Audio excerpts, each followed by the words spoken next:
آج کنڈے سے مت ناد دنیا ساری من سے سونے پاٹ ندی یار دنیا ساری من سے سامنے من جانا من دنیا ساری من سے ماتا عمر دیکھ جوان گر یاروں سے مٹائی بابا عمر دیکھ جوان گر یاروں سے مٹائی قومے سارے ہاتھی جان دنیا ساری من دی قومے سارے ہاتھی جان دنیا ساری من دی صدیق عمر عثمان پکے سچے مسلمان صدیق عمر عثمان پکے سچے مسلمان ایک سونا من میں کی کپتان دنیا ساری من دی ایک سونا من میں کی کپتان دنیا ساری من دی جس کو لنگ جائے سرکار پھر دن خوشبو آوے یار جس کو لنگ جائے سرکار پھر دن خوشبو آوے یار پورا جنت باد بہار دنیا ساری من کی پورا جنت باد بہار دنیا ساری من کی دستان روزے کی شان حسن رحمت دی بابان دستان روزے کی شان حسن رحمت دی بابان جس سے جنت دی قربان دنیا ساری من دی جس سے جنت دی قربان دنیا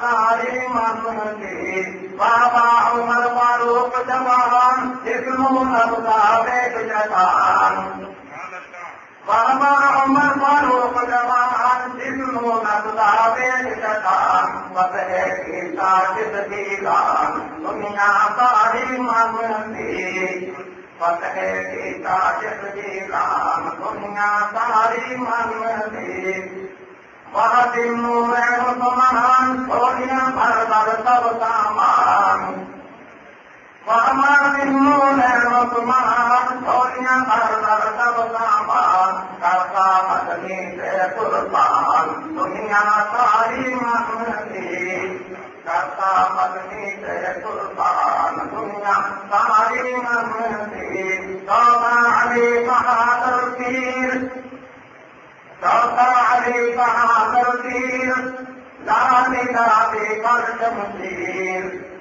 چوتھا علی بہادر پیر لالی لالی پرچم تیر چوتھا علی بہادر پیر لالی لالی پرچم تیر اتفاق پر تیر دنیا ساری من تیر سونے پاک نبی دے یار دنیا ساری من دی پامے من جانا من دنیا ساری من دی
أعوذ بالله من الشيطان الرجيم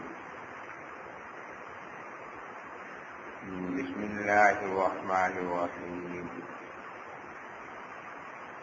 إنما يريد الله ليذهب عنكم الرجس أهل البيت ويطهركم تطهيرا صدق الله العظيم. قابل صد احترام بزرگوں اور دوستوں، اللہ تبارک و تعالی نے انسان کو عبادت اور خلافت کی ذمہ داریاں سپرد کی اور ان ذمہ داریوں کو ادا کرتے ہوئے زندگی جس طرح گزارنی ہے اس کا ایک مکمل طریقہ عطا فرمایا. اس مکمل طریقے زندگی کو دین کہتے ہیں اور ہمارا دین دین اسلام ہے. اور دین اسلام سے مراد یہ ہے کہ اپنے نفس کو اور اپنی عقل کو نبی علیہ السلام کی تعلیمات اور ہدایات کے مطابق اللہ تعالیٰ کے حکموں کے تابع کریں. کہ دین اسلام کس دین کو کہتے ہیں اور دین اسلام کس کو کہتے ہیں کہ اپنے نفس کو اور اپنی عقل کو نبی علیہ السلام کی تعلیمات اور ہدایات کے مطابق اللہ تبارک و تعالیٰ کے حکموں کے تابع کرنا. اور اللہ تعالیٰ نے جس دین کو دنیا کے اندر بھیجا ہے اس دین کو اللہ تبارک و تعالیٰ نے غالب فرمانے. تو اللہ تعالیٰ نے یہ دین عطا فرمایا پہلے انسان، پہلے نبی، پہلے خلیفہ حضرت آدم علیہ نبی علیہ السلام. اور اس دین کا جو غلبہ ہے وہ تین قسم کا ہے: علمی غلبہ، شخصی غلبہ اور عملی غلبہ. آدم علیہ السلام سے لے کر نبی علیہ السلام کے دور تک پہلے خلیفہ سے اللہ تبارک و تعالیٰ کے آخری خلیفہ تک دین کا علمی غلبہ ہر دور میں رہا.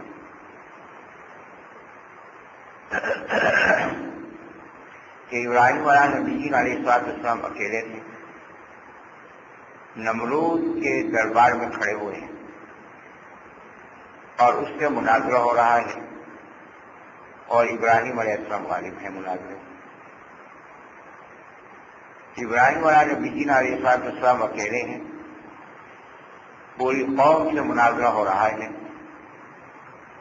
بت پرستی کا گمراہی ہونا، ستارے، چاند اور سورج کا معبود نہ ہونا، وہ دلائل سے واضح فرما رہے ہیں. پوری قوم لاجواب ان کے سامنے کھڑی کہ ایک آدمی ہے اس کی گفتگو غالب ہے. یہ علمی غلبہ ہے. حضرت موسیٰ علیہ نبی علیہ السلام نے فرعون سے مناظرہ کیا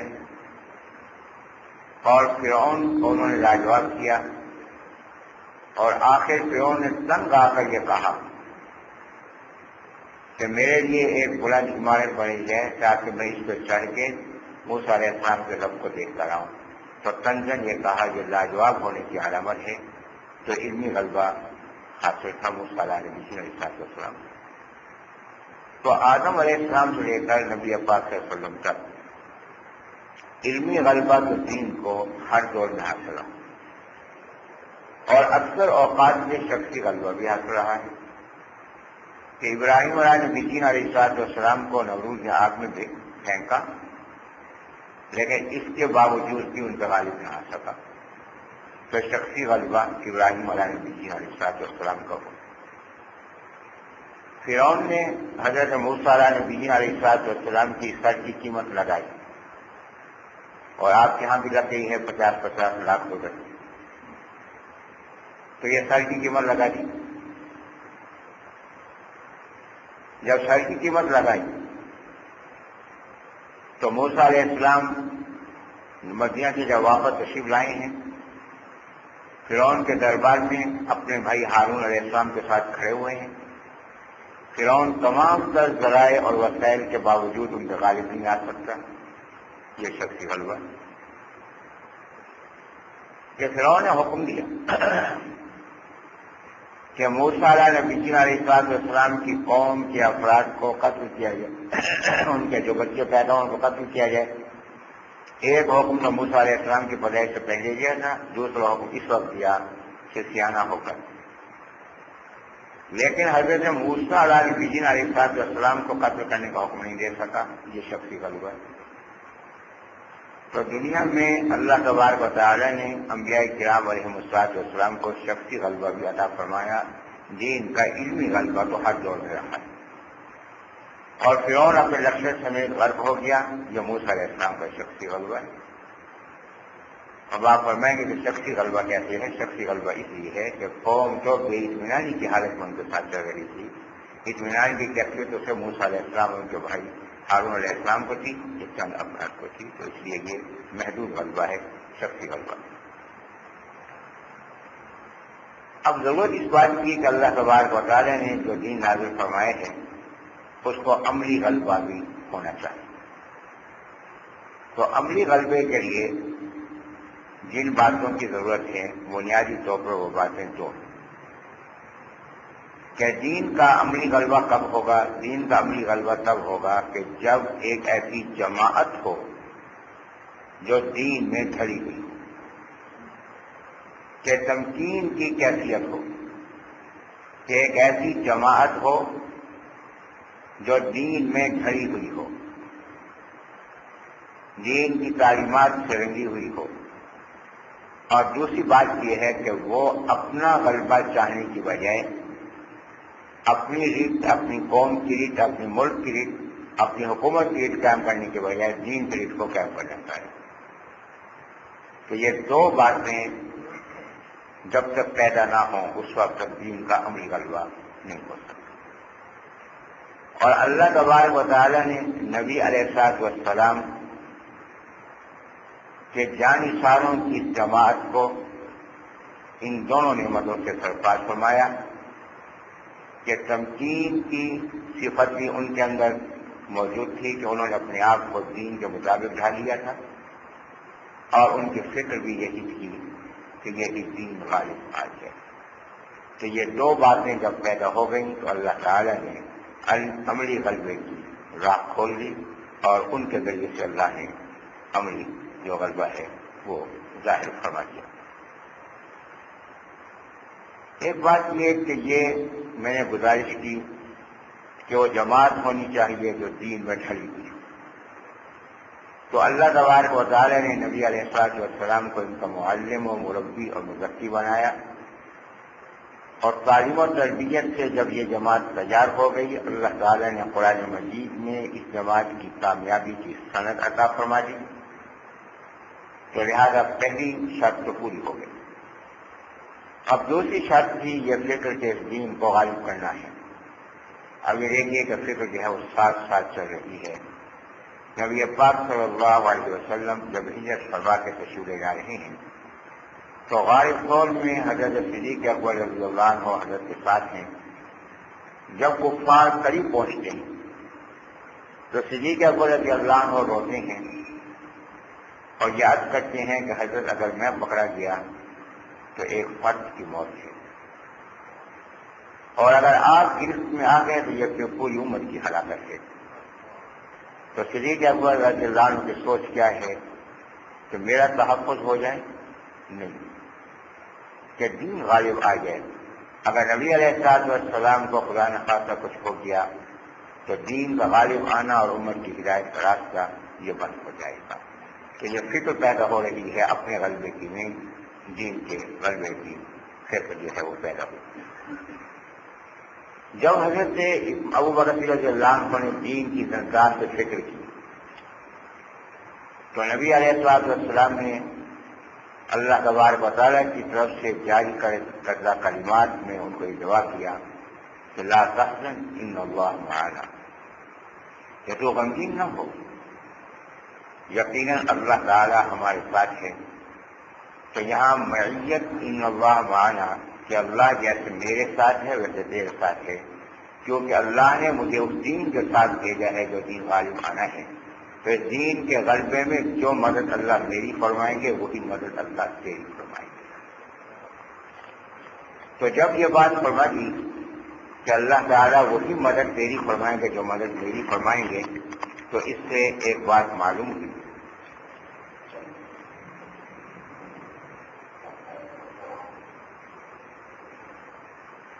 کہ نبی پاک صلی اللہ علیہ وسلم کا جانشین اسے ہی ہونا چاہیے کہ جس کے ذریعے سے نبی علیہ السلام کے کام کو اللہ تعالیٰ نے مکمل فرمانا ہو۔ یہاں اللہ تبارک و تعالیٰ نے کیونکہ اشارہ فرما دیا کہ میری معیت حضرت ابوبکر رضی اللہ عنہ کو حاصل ہے جیسے کہ آپ کو حاصل ہے، اس میں یہ اشارہ ہے کہ اس کام کے لیے کیونکہ آپ کا کام دین کو عالم کرنا تھا، تو اس کام کے لیے آپ کے جانشین ابوبکر صدیق رضی اللہ عنہ ہی ہو سکتے ہیں۔ کہ دیکھیے کہ انعام یافتہ لوگوں کے جو طبقات ہیں وہ 4 ہیں۔ 5واں طبقہ جن کی رفاقت میں ہوگا وہ مطیعین کا ہے، اور جو انعام یافتہ طبقے ہیں وہ 4 ہیں پہلے درجے کے: نبیین، صدیقین، شہداء اور صالحین۔ نبوت کا اتصال ہے صدیقیت کے ساتھ، کہ صدیقیت نبوت سے متصل ہے، تو نبوت کا جانشین کس کو ہونا چاہیے؟ صدیق کو ہونا چاہیے۔ صدیقیت متصل ہے شہادت کے شہداء کے ساتھ، شہادت کے ساتھ، تو صدیق کا جانشین کن کو ہونا چاہیے؟ شہداء کو۔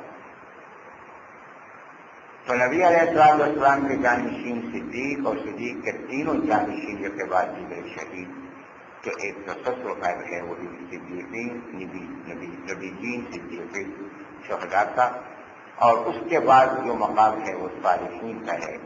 اب یہ ہے کہ صدیقین، شہداء، صالحین سے مراد کیا ہے؟ نبی جو نبی ہیں ان کو جو جانتے ہیں، لیکن صدیق، شہید اور صالح کس کو کہتے ہیں؟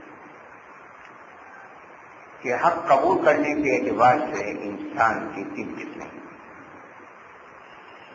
ایک گروہ وہ ہے کہ جس کی طبعی رغبت ہے حق کے قبول کرنے میں،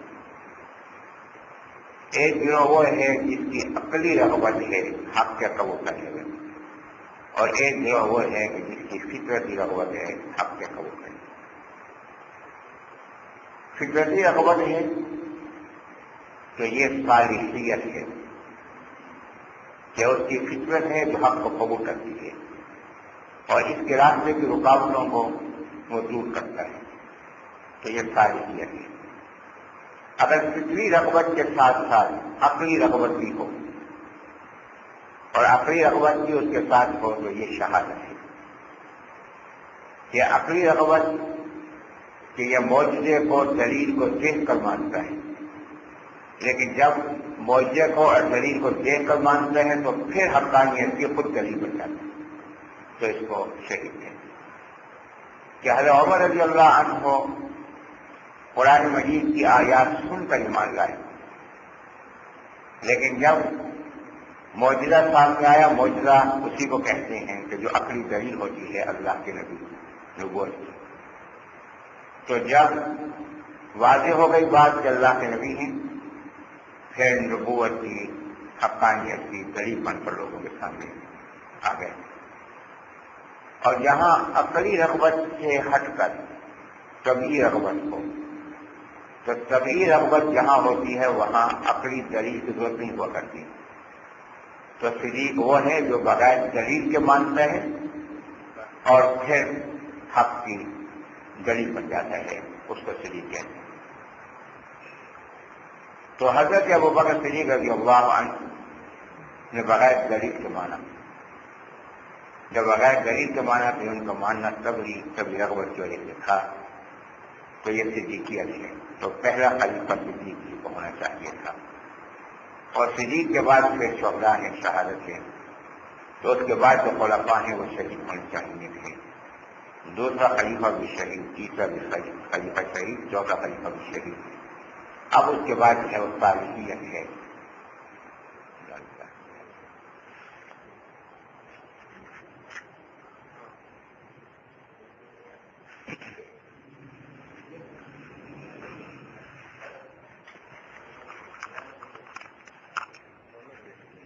چلو کوئی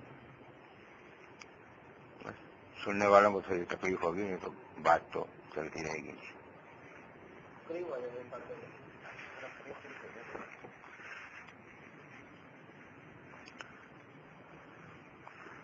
تو میں یہ کر رہا تھا کہ چوتھا خلیفہ جو ہے وہ بھی شہید ہے. اس کے بعد پانچویں خلیفہ حضرت حسن رضی اللہ عنہ ہیں، اور ان کی خلافت حضرت امیر معاویہ رضی اللہ عنہ کی خلافت میں ضم ہو گئی. تو لہذا چھٹے خلیفہ امیر معاویہ رضی اللہ عنہ ہیں جو مستقل خلیفہ ہوئے، تو یہ مقام صالحیت پر تھے. تو ایک اتصال ہے جو نبوت سے صالحیت تک چل رہا ہے، اور یہی اتصال ہے جو ان تمام خلفاء رضی اللہ عنہ کے درمیان چل رہا ہے. تو میں نے فکر کی ایک مثال گزارش کی غار ثور کے اندر، اور فکر کی دوسری مثال جو واضح طور پہ ہمارے سامنے آتی ہے وہ مقام حدیبیہ ہے. مقام حدیبیہ پر جب نبی علیہ الصلوۃ والسلام نے صلح فرمائی ہے تو حضرات صحابہ کرام رضی اللہ عنہم پر ایک مایوسی کی کیفیت تھی. یہ مایوسی کی کیفیت کس بنیاد پر تھی؟ کیا یہ مایوسی کی کیفیت اس وجہ سے تھی کہ ہم عمرہ نہیں کر پا رہے؟ کیا اس وجہ سے تھی کہ اس وجہ سے تھی کہ ہم عمرہ نہیں کر پا رہے، کہ ہماری جو خواہش تھی وہ خواہش پوری نہیں ہوئی؟ کیا اس وجہ سے وہ فکر مند تھے؟ نہیں. ان میں جو مایوسی کی کیفیت تھی وہ دو وجہ سے تھی. ایک وجہ یہ ہے کہ جب معاہدہ لکھا جا رہا تھا اور معاہدے میں یہ بات لکھی گئی کہ محمد رسول اللہ صلی اللہ علیہ وسلم اور قریش کے درمیان یہ معاہدہ ہو رہا ہے، تو انہوں نے کہا کہ جناب یہ محمد رسول اللہ ہم نہیں لکھنے دیں گے، اس کو مٹا دیں گے. اگر ہم آپ کو رسول اللہ مان لیں تو بھائی ہمارا اور آپ کا اختلاف کیا ہے؟ تو لہذا نبی علیہ الصلوۃ والسلام کیونکہ یہ معاہدہ فرمانا چاہتے تھے حکمت کے تحت، تو حضرت نے فرمایا کہ اس کو کاٹ لو. اب یہ نبی علیہ الصلوۃ والسلام نے اپنے ہاتھ مبارک سے کاٹا ہے اور محمد بن عبداللہ لکھا ہے. صحابہ کرام رضی اللہ عنہم کو اس بات کی مایوسی تھی کہ ہم نبی پاک صلی اللہ علیہ وسلم کی رسالت دوسروں سے کیسے منوا سکیں گے، جبکہ اس مقام پر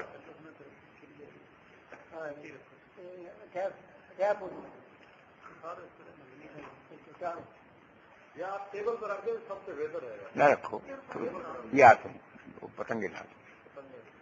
ہاں کوئی ضرورت نہیں، دو ہی کہیں پڑی رہے، کوئی فائدہ نہیں، کوئی مسئلہ نہیں. نیچے جو آپ تکلیف فرما دیں. تو میں یاد کر رہا تھا کہ ایک مایوسی یہ تھی کہ جب ہم اتنی تعداد کے باوجود بھی نبی علیہ الصلوۃ والسلام کی رسالت کو نہیں منوا سکے. کہ آج معاہدہ ہو رہا ہے، معاہدے میں دونوں فریق کو برابر کھینچے رکھتے ہیں.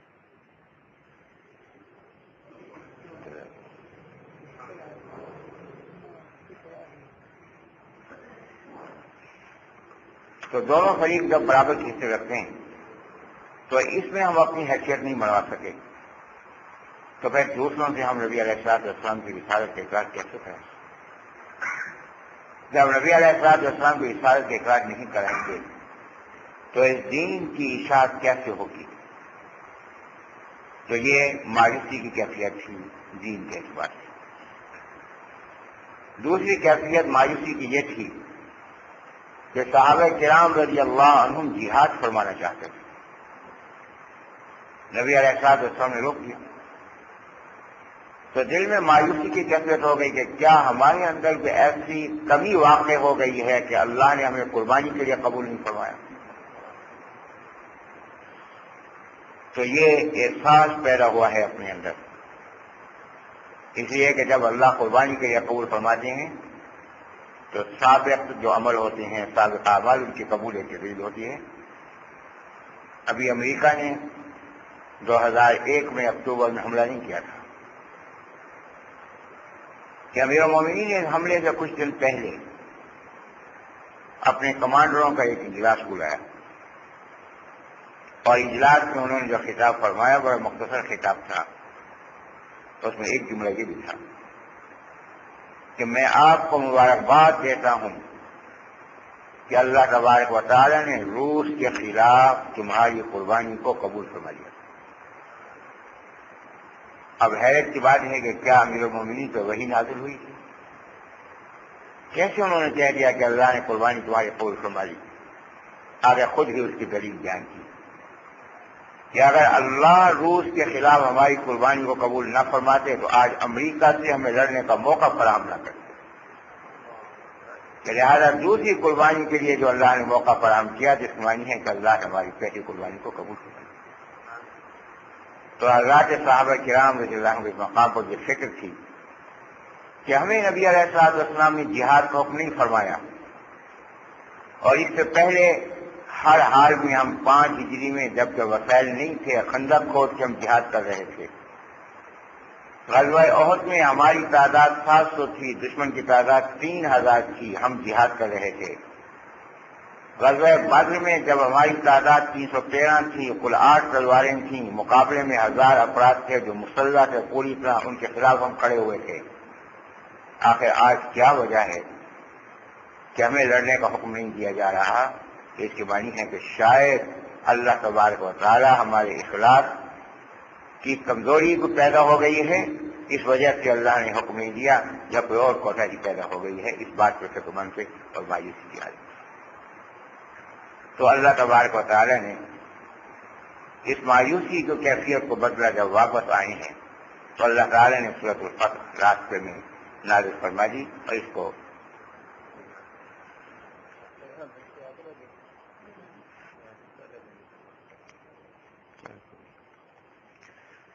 تو اللہ تبارک و تعالی نے راستے میں سورۃ فتح نازل فرمائی اور اس کو فتح مبین کہا، اور حوصلہ افزائی فرما دی ایمان والوں کی، اور حکم جہاد کرنے دینے کی حکمت بھی بیان فرما دی.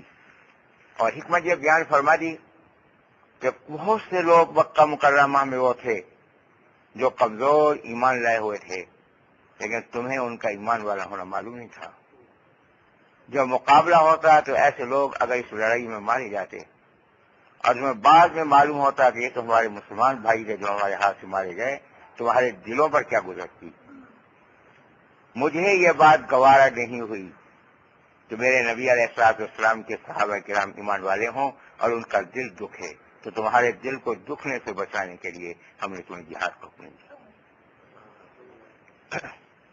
تو اس کے ساتھ یہ اللہ تبارک و تعالی نے 3 بنیادی نعمتیں ان کو عطا فرمائی. فرمایا کہ پہلی نعمت جو اللہ تعالی نے عطا فرمائی وہ ہے رضوان، خوشنودی کی نعمت. اور ایمان اور اعمال کا جو مقصود ہے وہ اللہ کی خوشنودی ہے.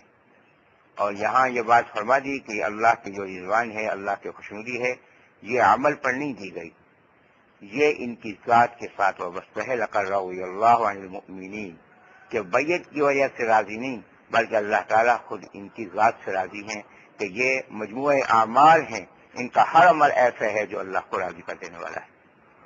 اور پھر ساتھ یہ بات بیان فرما دی کہ اللہ تعالیٰ نے ظاہر کی وجہ سے خوشنودی کا اظہار نہیں کیا، کہ اگر ظاہر کی وجہ سے خوشنودی کا اظہار کیا جائے تو کل کے حالات کے نہیں ہیں، حالات بدل سکتے ہیں. میں کہ فعلم ما فی قلوبہم، کہ اللہ تبارک و تعالیٰ ان کے اخلاص قلبی سے باخبر ہے، تو لہٰذا یہ خوشنودی جو ہے ان کے اخلاص قلب کی وجہ سے. دوسری نعمت جو اللہ تبارک و تعالیٰ نے عطا فرمائی وہ ہے سکینہ. اسی صورت میں اللہ تبارک و تعالیٰ نے سکینہ کا لفظ 3 بار استعمال فرمایا. ایک بار رسول اللہ صلی اللہ علیہ وسلم کے ساتھ ذکر فرمایا اور 2 بار نبی علیہ السلام سے علیہ ذکر فرمایا. سکینہ کس کو کہتے ہیں؟ ایمان کی سب سے اونچی کیفیت، ایمان کی سب سے اونچی کیفیت جس میں اطمینان کی صفت پیدا ہو جائے اس کو سکینہ کہتے ہیں. اور اللہ تعالیٰ نے فرمایا کہ ایمان والے تو یہ تھے ہی تھے، لیکن ہم نے ان ایمان والوں کو بھی ایمان کی سب سے اونچی کیفیت عطا فرما دی. تیسری نعمت جو اللہ تبارک و تعالیٰ نے ان کو عطا فرمائی وہ ہے تقویٰ. فرمایا کہ وَأَلْزَمَهُمْ كَلِمَةَ التَّقْوَىٰ وَكَانُوا أَحَقَّ بِهَا، کہ فرمایا کہ ہم اللہ تبارک و تعالی نے ان کو تقوی کے کلمے سے جوڑ دیا، تقوی کو ان کے دلوں پر مضبوطی سے جما دیا، ان کے لیے لازم کر دیا. اور لازم کہتے ہیں ایسی چیز کو جس کا جدا ہونا محال ہو، کہ تقوی ان کے ساتھ جو ہم نے لگا دیا، اور یہ تقوی کے حقدار بھی تھے اور اس کے اہل بھی تھے. فرمایا کہ یہ کیسے معلوم ہوا کہ یہ لوگ تقوی کے لائق اور اس کے مستحق تھے؟ فرمایا کہ آگے اللہ تعالیٰ نے جو وجہ فرما دی کہ اس وجہ سے ہم نے یہ جانا ہے، ہمیں معلوم ہوا ہے کیونکہ ہم علیم ہیں، اور علیم کے معنی ہے نہایت جاننے والا. تو ہمارے علم سے باہر کوئی چیز نہیں. تو ہم علم کی بنیاد پر، کہ اپنے قطعی اور یقینی علم کی بنیاد پر ہم نے یہی فیصلہ کیا کہ ان کے دلوں کو تقوی سے مزین کر دیا جائے. اس کے بعد اللہ تبارک و تعالی نے خوشخبری فرمائی کہ یہ دین جو نبی علیہ الصلوۃ والسلام لائے ہیں، اس دین کو ہم غالب کریں گے. اور اس کے ساتھ سورت کے آخر میں اللہ تبارک و تعالی نے جہاں دین کے غلبے کی خوشخبری دی ہے، وہاں اللہ تعالی نے حضرات صحابہ کرام رضی اللہ عنہ کے فضائل بھی بیان فرمائے، اور یہ بات بھی اشارت میں فرما دی کہ یہ غلبہ انہی کے ہاتھ سے ہوگا.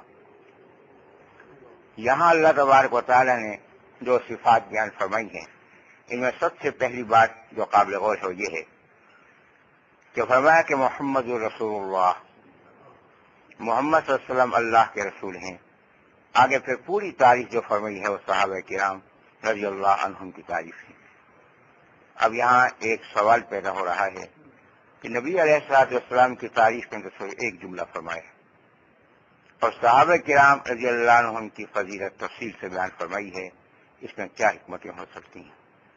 پہلی حکمت یہ کہ فرمایا کہ محمد رسول اللہ، کہ رسول اللہ کا جملہ بیان فرما دیا جو اتنا جامع ہے کہ اس میں ساری صفات اور خصوصیات موجود ہیں.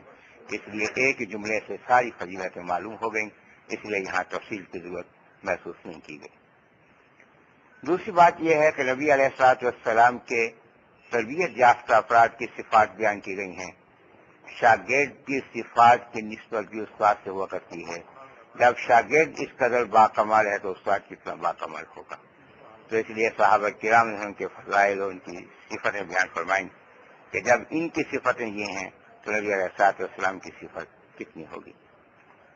تیسری بات یہ کہ اس جماعت کی جو صفات بیان کی گئی ہیں تو معلوم ہوا کہ یہ صفت ان میں کہاں سے آئی ہے، یہ صفت ان میں کہاں سے آئی ہے. یہ صفت ان سے نبی علیہ الصلوۃ والسلام کی صحبت سے آئی ہے.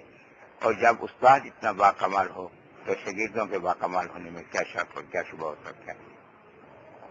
پھر چوتھی بات یہ ہے کہ یہاں دعویٰ کیا ہے کہ محمد صلی اللہ علیہ وسلم اللہ کے رسول ہیں، اور اس دعوے کی دلیل کیا ہے؟ اس دعوے کی دلیل صحابہ کرام رضی اللہ عنہم کی سیرت اور ان کا ایمانی وجود ہے.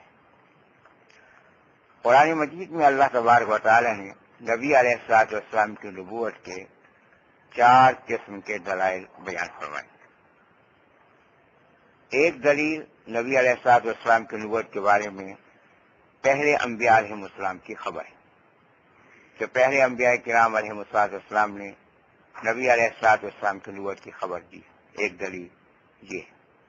دوسری دلیل نبی علیہ السلام کے معجزات ہیں، اور تیسری دلیل نبی علیہ السلام کی تعلیمات ہیں، اور چوتھی دلیل نبی علیہ السلام کی تیار کردہ جماعت ہے. اور اس جگہ یہ چوتھی دلیل اللہ تبارک و تعالی نے بیان فرمائی. اس آیت میں 2 قسم کے معاملات کے اعتبار سے صحابہ کرام رضی اللہ عنہ کی فضیلت بیان کی گئی ہے. 2 قسم کے معاملات ہیں، حقوق اللہ اور حقوق الناس، حقوق العباد، کہ اللہ تبارک و تعالی سے معاملہ اور انسانوں سے معاملہ. تو جہاں تک اللہ تعالی کے ساتھ معاملے کا تعلق ہے اس سلسلے میں ان کی جو صفات بیان کی گئی ہیں، ایک صفت یہ بیان کی گئی کہ وہ رکوع اور سجدے کی حالت میں ہوتے ہیں. صرف اتنی بات بیان نہیں فرما دی کہ نماز کی حالت میں ہوتے ہیں، بلکہ نماز کی حالت کو رکوع اور سجدے سے ظاہر فرمایا کہ یعنی جو عاجزی اور انکسار اور نماز کا مقصود ہے ان کے اندر ہر وقت موجود رہتا ہے. نماز کی حالت میں ہوں تو بھی اللہ کے آگے عاجزی کی کیفیت میں ہوتے ہیں، اور نماز کی حالت میں نہ ہوں تو بھی ان کی عاجزی کی کیفیت برقرار رہتی ہے۔ پھر یہ ہے کہ نماز کی کثرت کی طرف بھی اشارہ ہے، اور دوسری بات یہ بھی بیان فرما دی کہ ان کی نیت جو ہے وہ خالص ہے، اور نیت ان کی کیا ہے کہ اللہ کا فضل اور اللہ کی خوشنودی کے طلبگار ہے۔ اور فضل کس کو کہتے ہیں؟ قرآن مجید کو سمجھنے سے بات معلوم ہوتی ہے کہ اللہ تبارک و تعالیٰ جنت کی نعمت عطا فرمائیں گے تو اس کے ساتھ ہی فضل کبیر بھی عطا فرمائیں گے۔ یہ فضل کبیر کیا ہے؟ یہ اللہ تبارک و تعالیٰ کا دیدار ہے، تو یہ اللہ تبارک و تعالیٰ کے دیدار، اس کی خوشنودی کے طلبگار ہیں۔ اور فرمایا کہ اس کی علامت اس کی کیا ہے؟ فرمایا کہ ان کے دل کا نور ان کے چہرے سے ظاہر ہو رہا ہے، تو اللہ تبارک و تعالیٰ نے ان کو اس بات کی سند عطا فرما دی۔ یہ معاملہ تھا حقوق اللہ سے متعلق۔ اس کے ساتھ ہی اللہ تبارک و تعالیٰ نے ان کی جو صفات بیان فرمائی ہیں حقوق العباد کے اعتبار سے، وہ یہ ہے کہ انسان میں بنیادی طور پر دو جذبے ہیں، ایک غضبیہ ہے، ایک شہویہ ہے۔ دو قوتیں ہیں، ایک قوت غضبیہ ہے، ایک قوت شہویہ ہے۔ اللہ تبارک و تعالیٰ نے جس پر آدم علیہ السلام کو پیدا فرمانا چاہا تو فرشتوں نے پوچھا کہ اللہ کہ یہ جو آپ خلیفہ بنائیں گے یہ کیسا ہوگا؟ فرمایا کہ اس میں دو قوتیں ہوں گی، ایک قوت غضبیہ ہوگی، ایک قوت شہویہ ہوگی۔ تو اس پہ فرشتوں نے کہا کہ یہ قوت شہویہ کی وجہ سے فساد کرے گا، قوت غضبیہ کی وجہ سے قتل و غارت کرے گا۔ تو اللہ تعالیٰ وہاں فرمایا ہے کہ انی عالم ما لا تعلمون، یقیناً میں جانتا ہوں تم نہیں جانتے۔ اس لیے جب قوت شہویہ کا رخ میری طرف پھیرے گا کہ میری محبت کی وجہ سے محبت کرے گا، اور جب قوت غضبیہ کا رخ بھی میری ہی طرف پھیرے گا، یعنی میرے دین کے دشمن سے جب دشمنی رکھے گا تو اس راستے میں مرے گا اور مارے گا، تو میرے نزدیک اس کا مقام تم سے بھی بڑھ جائے گا۔ اس لیے میں جانتا ہوں یہ بات، تم اس بات کو نہیں جانتے۔ فرمایا کہ ان میں صحابہ کرام رضی اللہ عنہم میں یہ دونوں قوتیں موجود ہیں، لیکن ان دونوں قوتوں میں اعتدال ہے، اور اعتدال یہ ہے کہ اشداء علی الکفار اور رحماء بینہم، کہ اعتدال کی کیفیت یہ ہے کہ کافروں کے مقابلے میں سخت ہیں، ایمان والوں کے لیے نرم ہے، آپس میں نرم ہے۔ تو اس سے یہ بات معلوم ہو گئی کہ کافروں پہ سخت ہیں، تو کافروں کے لیے سخت کیوں ہیں؟ اللہ تبارک و تعالیٰ کے لیے۔ بغض کس کی وجہ سے؟ اللہ تبارک و تعالیٰ کی وجہ سے۔ اور آپس میں رحم دل ہیں کیوں ہیں؟ کہ ایمان کی وجہ سے، تو ایمان کی نسبت ہے اللہ تبارک و تعالیٰ سے، تو ان کی محبت بھی اللہ کی وجہ سے اور ان کا بغض بھی اللہ کی وجہ سے۔ فرمایا کہ ان کے اندر یہ، اور اشداء الکفار سے یہ بات ظاہر ہو رہی ہے کہ وہ ظالم نہیں ہے، کہ وہ ظالم نہیں ہے، تو پھر اشداء ان کو کیوں کہا گیا ہے؟ تو ان کو ظالم نہیں کہا گیا، کفار پر سختی کرنے والے نہیں، اشداء سخت۔ تو سخت اس معنی کے اندر ہیں کہ دیکھیے میں ایک مثال گزارش کرتا ہوں کہ اللہ تبارک و تعالیٰ برف کو محفوظ فرماتے ہیں پہاڑوں کے اوپر، پانی ہے، کہیں سے اٹھتا ہے کہیں برستا ہے، پہاڑوں کے اوپر اللہ تبارک و تعالیٰ اس پانی کو محفوظ فرماتے ہیں، سیال شکل میں نہیں، ٹھوس شکل میں، کہ برف کی شکل میں۔ اگر یہ پہاڑوں کے اوپر پانی کی شکل میں ہو تو اس کا نتیجہ کیا ہوگا؟ اس کا نتیجہ یہ ہوگا کہ اس میں کوئی گندگی علائشیں پڑتی رہیں گی اور پانی جو ہے ناپاک ہو جائے گا۔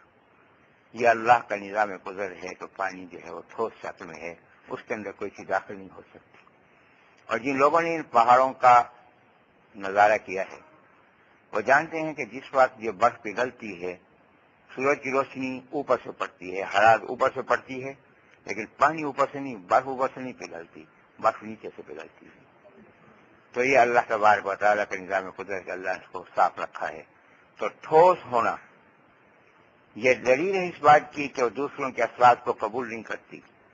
اس لیے فرمایا کہ اشداء علی الکفار، کہ کفار کے مقابلے میں سخت ہیں، کہ کفار کی تہذیب، کفار کا پروپیگنڈا، کفار کے اثرات، کفار کے انداز، ان کی تعلیم اور ان چیزوں کو اپنے اندر جو ہے وہ گھسنے نہیں دیتے، ان کی تہذیب و ثقافت سے اپنے آپ کو، ان کے پروپیگنڈے سے، ان کے نظریات و عقائد سے اپنے آپ کو بچاتے ہیں۔ تو اس لیے کفار کے مقابلے میں سخت ہے۔ اور رحماء بینہم، ایک دوسرے کے ساتھ جو ہے مہربانی کرنے والے ہیں۔ جب ایک دوسرے کے ساتھ مہربانی کرنے والے ہوں تو یہاں میں ایک اشارے کی بات گزارش کر دوں، جب ایک دوسرے کے ساتھ مہربانی کرنے والا ہو، جب ایک دوسرے کا حق چھیننے کی کوشش کرے گا یا ایک دوسرے کے لیے ایثار کرے گا؟ جب ایک دوسرے کے ساتھ مہربانی کرنے والے ہیں تو کیسے ہو سکتا ہے کہ خلافت کسی کا حق ہو اور چھین کوئی لے؟ ایسا تو نہیں ہو سکتا. تو رحماء بینہم ہیں وہ، اس لیے ایک دوسرے کے لیے ایثار کرنے والے. تو یہ اوصاف جو اللہ تبارک و تعالیٰ نے بیان فرمائے ہیں یہ چاروں خلفاء راشدین رضی اللہ عنہم کے اندر موجود تھے. اور پھر یہ فرمایا کہ ان کا محبوب ہونا یہ اب نہیں ہوا، یہ ہمارے اب محبوب نہیں ہوئے، یہ تو ہمارے ازلی ہی محبوب ہیں. اور فرمایا کہ اس کی دلیل یہ ہے کہ ہم نے تو تورات انجیل میں پہلے ہی ان کا ذکر کر دیا تھا اور ان کی محبوبیت کو بیان فرما دیا تھا. اور فرمایا کہ ہم نے ان کی جو مثال بیان کی ہے اس میں 4 حالتیں ہیں. پہلی حالت قوم پل کے نکلنا، بیچ سے ظاہر ہونا، فرمایا یہ حالت ہے ہجرت سے پہلے کی حالت. اس کا فرمایا کہ دوسری حالت مضبوطی، فرمایا کہ یہ حالت ہے ہجرت کے بعد کی حالت. تیسری حالت ہے کہ اس کا بڑھنا، موٹا ہونا، یہ حالت ہے شیخین رضی اللہ عنہما کی خلافت کی حالت. اور پھر اس کا اپنے پاؤں پہ، اپنے اس پہ تلنے پہ پوری طرح سے قائم ہو جانا اور اس کا پوری طرح پھیلاؤ ہو جانا، مستحکم ہو جانا، یہ ہے تیسرے خلیفہ راشد عثمان غنی رضی اللہ عنہ کے دور کی حالت کہ مکران تک فتوحات ہو گئیں اور پوری دنیا کے اندر مساجد، مدارس، دین کا ایک پورا مستحکم نظام جو ہے وہ قائم ہو گیا. اب یہاں ایک اشکال پیدا ہو سکتا ہے کہ حضرت علی رضی اللہ عنہ کے بارے میں بعض لوگ یہ کہہ دیتے ہیں کہ علی رضی اللہ عنہ کے دور میں فتوحات نہیں ہوئی، تو کیا علی رضی اللہ عنہ خلفائے راشدین رضی اللہ عنہ میں شامل نہیں ہیں؟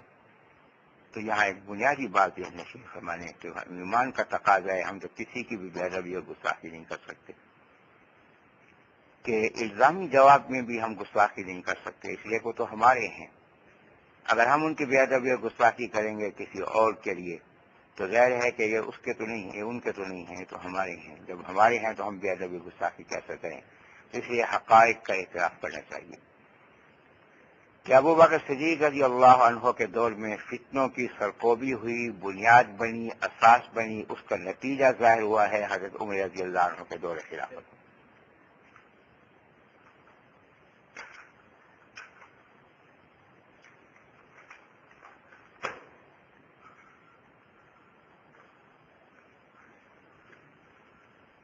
تو میں یہ گزارش کر رہا تھا کہ حضرت ابوبکر صدیق رضی اللہ عنہ کے دور میں منکرین، مرتدین، مانعین زکوٰۃ موجود تھے، تو فتنے پیدا ہو گئے تھے. تو انہوں نے ان فتنوں کے خلاف ان کی سرکوبی فرمائی اور ان کو جڑ سے ختم کیا. اور اس کے پھر نتائج ظاہر ہوئے کس کے دور میں؟ حضرت عمر فاروق رضی اللہ عنہ کے دور میں، کہ فتوحات تیزی سے ہوتی چلی. حضرت عثمان رضی اللہ عنہ کے دور میں فتوحات بہت ہو چکی تھی. جب فتوحات ہو گئیں تو اب ظاہر ہے کہ پھیلاؤ بہت ہو چکا تھا، نو مسلم بہت داخل ہو گئے تھے، اس کو ایسے نئے نئے فتنے پیدا ہونے لگے تھے. ان کی وجہ سے انتشار پیدا ہوا اور اس انتشار کا اظہار ہوا حضرت علی رضی اللہ عنہ کے دور میں. اور علی رضی اللہ عنہ کے دور میں ان انتشارات کو ختم کرنے کی کوشش کی گئی. تو لہذا جب یہ انتشارات ختم ہوئے تو اس کے نتائج برآمد ہوئے امیر معاویہ رضی اللہ عنہ کے دور میں، کہ وہاں فتوحات جو ہیں وہ ان کے دور میں ظاہر ہوئی. نبی پاک صلی اللہ علیہ وسلم پر جب خلافت الہیہ ختم ہو گئی تو اب نبی علیہ الصلوۃ والسلام کے بعد خلافت نبوت کا آغاز ہوا. تھوڑا سا پیچھے لے جانا چاہتا ہوں. اللہ تبارک و تعالی نے جب اپنے پہلے خلیفہ کو پیدا کرنا چاہا تو اس وقت فرشتوں نے رائے یہ دی کہ اس کو خلیفہ نہ بنایا جائے. اور قیاس یہ کہتے ہیں کہ اس رائے دینے میں شیطان بھی شامل تھا. شیطان شامل تھا، یہ قیاس کیسے کیا جا سکتے ہیں کہ اللہ تعالیٰ نے فرمایا کہ جب ہم نے فرشتوں سے کہا کہ آدم السلام کو سجدہ کریں، سب نے سجدہ کیا لیکن شیطان نے نہیں کیا. تو کیا شیطان بھی حکم سجدہ میں شامل تھا کیونکہ فرشتوں کے ساتھ رہتا تھا. اسی طرح جب اللہ تبارک و تعالیٰ نے آدم علیہ السلام کو خلیفہ بنانا چاہا، پوچھا، تو اس وقت بھی یہ شیطان فرشتوں کے ساتھ رہتا تھا. تو اس لیے میں نے بات گزارش کی کہ مخالفت کرنے والوں میں یہ بھی شامل تھا. لیکن فرق یہ تھا کہ فرشتوں کی مخالفت اپنے مالک آقا اور خالق کی وفاداری کی وجہ سے تھی، اور شیطان کی مخالفت اپنی ذات اور حسد کی وجہ سے تھی کہ مجھے خلیفہ ہونا چاہیے۔ جب اللہ تبارک و تعالیٰ نے حاکمانہ اور حکیمانہ دونوں جواب ارشاد فرما دیے تو فرشتے مطمئن ہو گئے، لیکن شیطان کو اطمینان نہ ہوا۔ اب شیطان کو جو اطمینان نہیں ہوا، یہ حسد کی وجہ سے اور انانیت کی وجہ سے نہیں ہوا۔ جس طرح شیطان نے حسد کی وجہ سے پہلے خلیفہ کی مخالفت کی، اسی طرح سے یہودیوں نے حسد کی وجہ سے اللہ تعالیٰ کے آخری نبی آخری خلیفہ کی مخالفت کی۔ جب یہودیوں نے مخالفت کی حسد کی وجہ سے کہ یہ بنو اسماعیل سے کیوں ہیں، ان کو بنو اسحاق سے ہونا چاہیے، اب انہوں نے پوری ایک اسکیم تیار کی کہ نبی علیہ الصلوۃ والسلام کی جو خلافت ہے، خلافت النبوت، اس کو آگے چلنا نہیں چاہیے۔ لہذا جب یہ خلافت النبوت چلی ہے تو اس کے بعد جو ان کے جانشین اور ان کی شاخ تھی، اس نے کس کی مخالفت کی؟ پہلے خلیفہ نبوت کی مخالفت کی۔ تو یہ ایک تسلسل ہے جو آدم علیہ السلام کی خلافت کی مخالفت سے لے کر صدیق اکبر رضی اللہ عنہ کی خلافت کی مخالفت تک ایک کڑی ہے، تسلسل ہے جو چل رہا ہے۔ اور اس سلسلے میں ان لوگوں نے جو مخالفت کرنے والے ہیں، جو اقدامات کیے ہیں، سب سے پہلے تو انہوں نے خلافت کے مقابلے میں عقیدہ امامت پیدا کیا، اور عقیدہ امامت میں انہوں نے جو بات خاص طور پہ پیدا کی کہ خلافت کے مقابلے میں امامت کو اختیار کیا جائے اور امامت کو ترجیح دی جائے، تو اس کے لیے انہوں نے ایک بات یہ پیدا کی کہ خلیفہ نامزد نہیں، کہ اللہ کی طرف سے منصوص نہیں ہے۔ اللہ کے نبی علیہ الصلوۃ والسلام نے واضح لفظوں میں کسی کو خلیفہ نامزد نہیں فرمایا، اشارات فرمائے۔ تو انہوں نے اس کے مقابلے میں عقیدہ امامت کو پختہ کرنے کے لیے امام کے لیے منصوص ہونا لازم قرار دے دیا کہ امام وہ ہے جو منصوص ہے، تاکہ امام کا مقام خلیفہ کے مقام سے بلند ہو جائے۔ دوسری بات یہ ہے کہ جو خلفاء ہیں وہ معصوم نہیں، معصوم انبیاء کرام علیہ السلام ہیں، تو انہوں نے ان کے مقابلے میں ائمہ کو فوقیت دینے کے لیے ان سے عصمت کی نسبت کر دی، ان کو معصوم قرار دے دیا۔ تیسری بات یہ ہے کہ خلفاء کے جو فیصلے ہوں گے وہ اجتہادی فیصلے ہوں گے۔ جب اجتہادی فیصلے ہوں گے تو ان کی حیثیت ظنی ہوگی، تو انہوں نے اپنے امام کے لیے وحی کو لازم قرار دے دیا تاکہ یہ بات واضح ہو جائے کہ ان کا جو فیصلہ ہے وہ قطعی فیصلہ ہے۔ اب یہ ہے کہ انہوں نے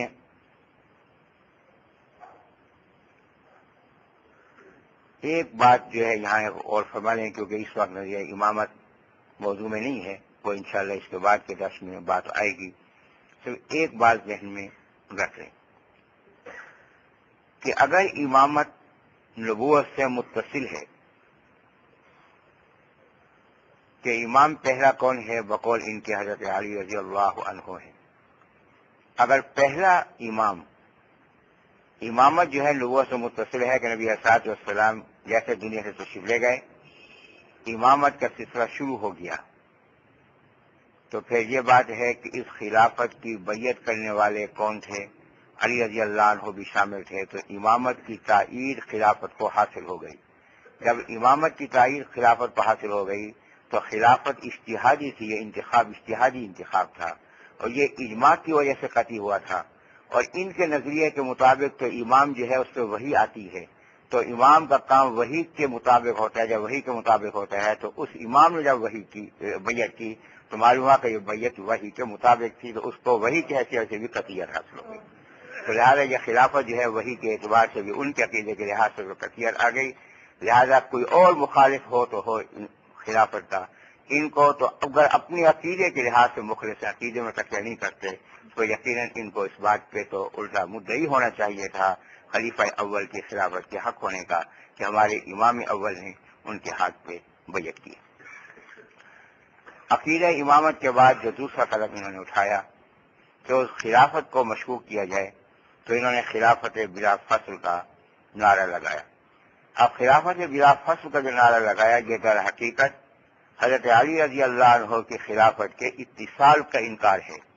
اتصال کا انکار یہ ہے کہ دیکھیے کہ نبی علیہ السلام دنیا سے تشریف لے گئے 11 ہجری میں، اور حضرت علی رضی اللہ عنہ خلیفہ بنے ہیں 35 ہجری، جو الحجہ میں شہادت ہوئی عثمان غنی رضی اللہ عنہ کی 35 ہجری میں، تو اس کے آخر میں خلیفہ بنے، تو لہذا حضرت علی رضی اللہ عنہ کی خلافت ہوئی 35 ہجری میں، تو 11 ہجری میں وفات ہوئی اور 35 ہجری میں خلیفہ بنے، تو درمیان میں وقفہ آ گیا 24 سال کا، تو 24 سال کا جو وقفہ ہوتا ہے یہ بلا فصل کیسے ہو سکتا ہے؟ یہ تو فصل ہے، فاصلہ ہے، لہذا ہمارے عقیدے کے مطابق آپ خلیفہ بلا فصل ہیں، اس لیے کہ پہلے خلیفہ کے بعد دوسرا، دوسرے کے بعد تیسرا، تیسرے کے بعد چوتھا، یہ متصل کڑی آ رہی ہے، اس لیے حضرت خلیفہ بلا فصل ہیں، تو لہذا اگر چوتھا خلیفہ مانا جائے تو خلیفہ بلا فصل ہوں گے، اگر پہلا خلیفہ مانا جائے تو خلیفہ بلا فصل نہیں ہوں گے، کہ درمیان میں 24 سال کا وقفہ آ رہا ہے، اور درمیان میں 24 سال کا جو وقفہ آ رہا ہے ایسا وقفہ ہے جو درمیان میں خلافت موجود نہیں ان کے عقیدے کے مطابق۔ لیکن یہاں ایک اشکال پیدا ہو سکتا ہے کہ حضرت اگر آپ چوتھا خلیفہ مانتے ہیں تو بھی تو خلافت 24 سال کے بعد مل رہی ہے، اگر وہ خلیفہ بلا فصل مانتے ہیں تو بھی خلافت 24 سال کے بعد مل رہی ہے، پھر آپ کے ہاں بلا فصل کیسے، ان کے ہاں جو ہے وہ فصل کیسے؟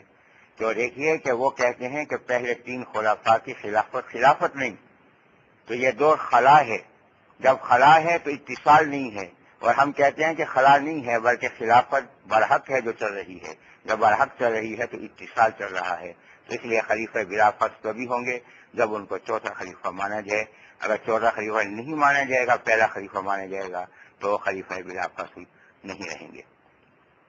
حضرت علی رضی اللہ عنہ کو خلیفہ بلا فصل کہہ کر انہوں نے ایک تیر سے 2 شکار کرنے کی کوشش کی، ایک یہ کہ خلافت عادلہ کا انکار کر دیا جائے کہ خلافت عادلہ کا تصادم ہوا ہے علی رضی اللہ عنہ سے، لہذا اس خلافت عادلہ کا انکار کر دیا جائے، یہ بات آگے انشاءاللہ مستقل موضوع میں آئے گی۔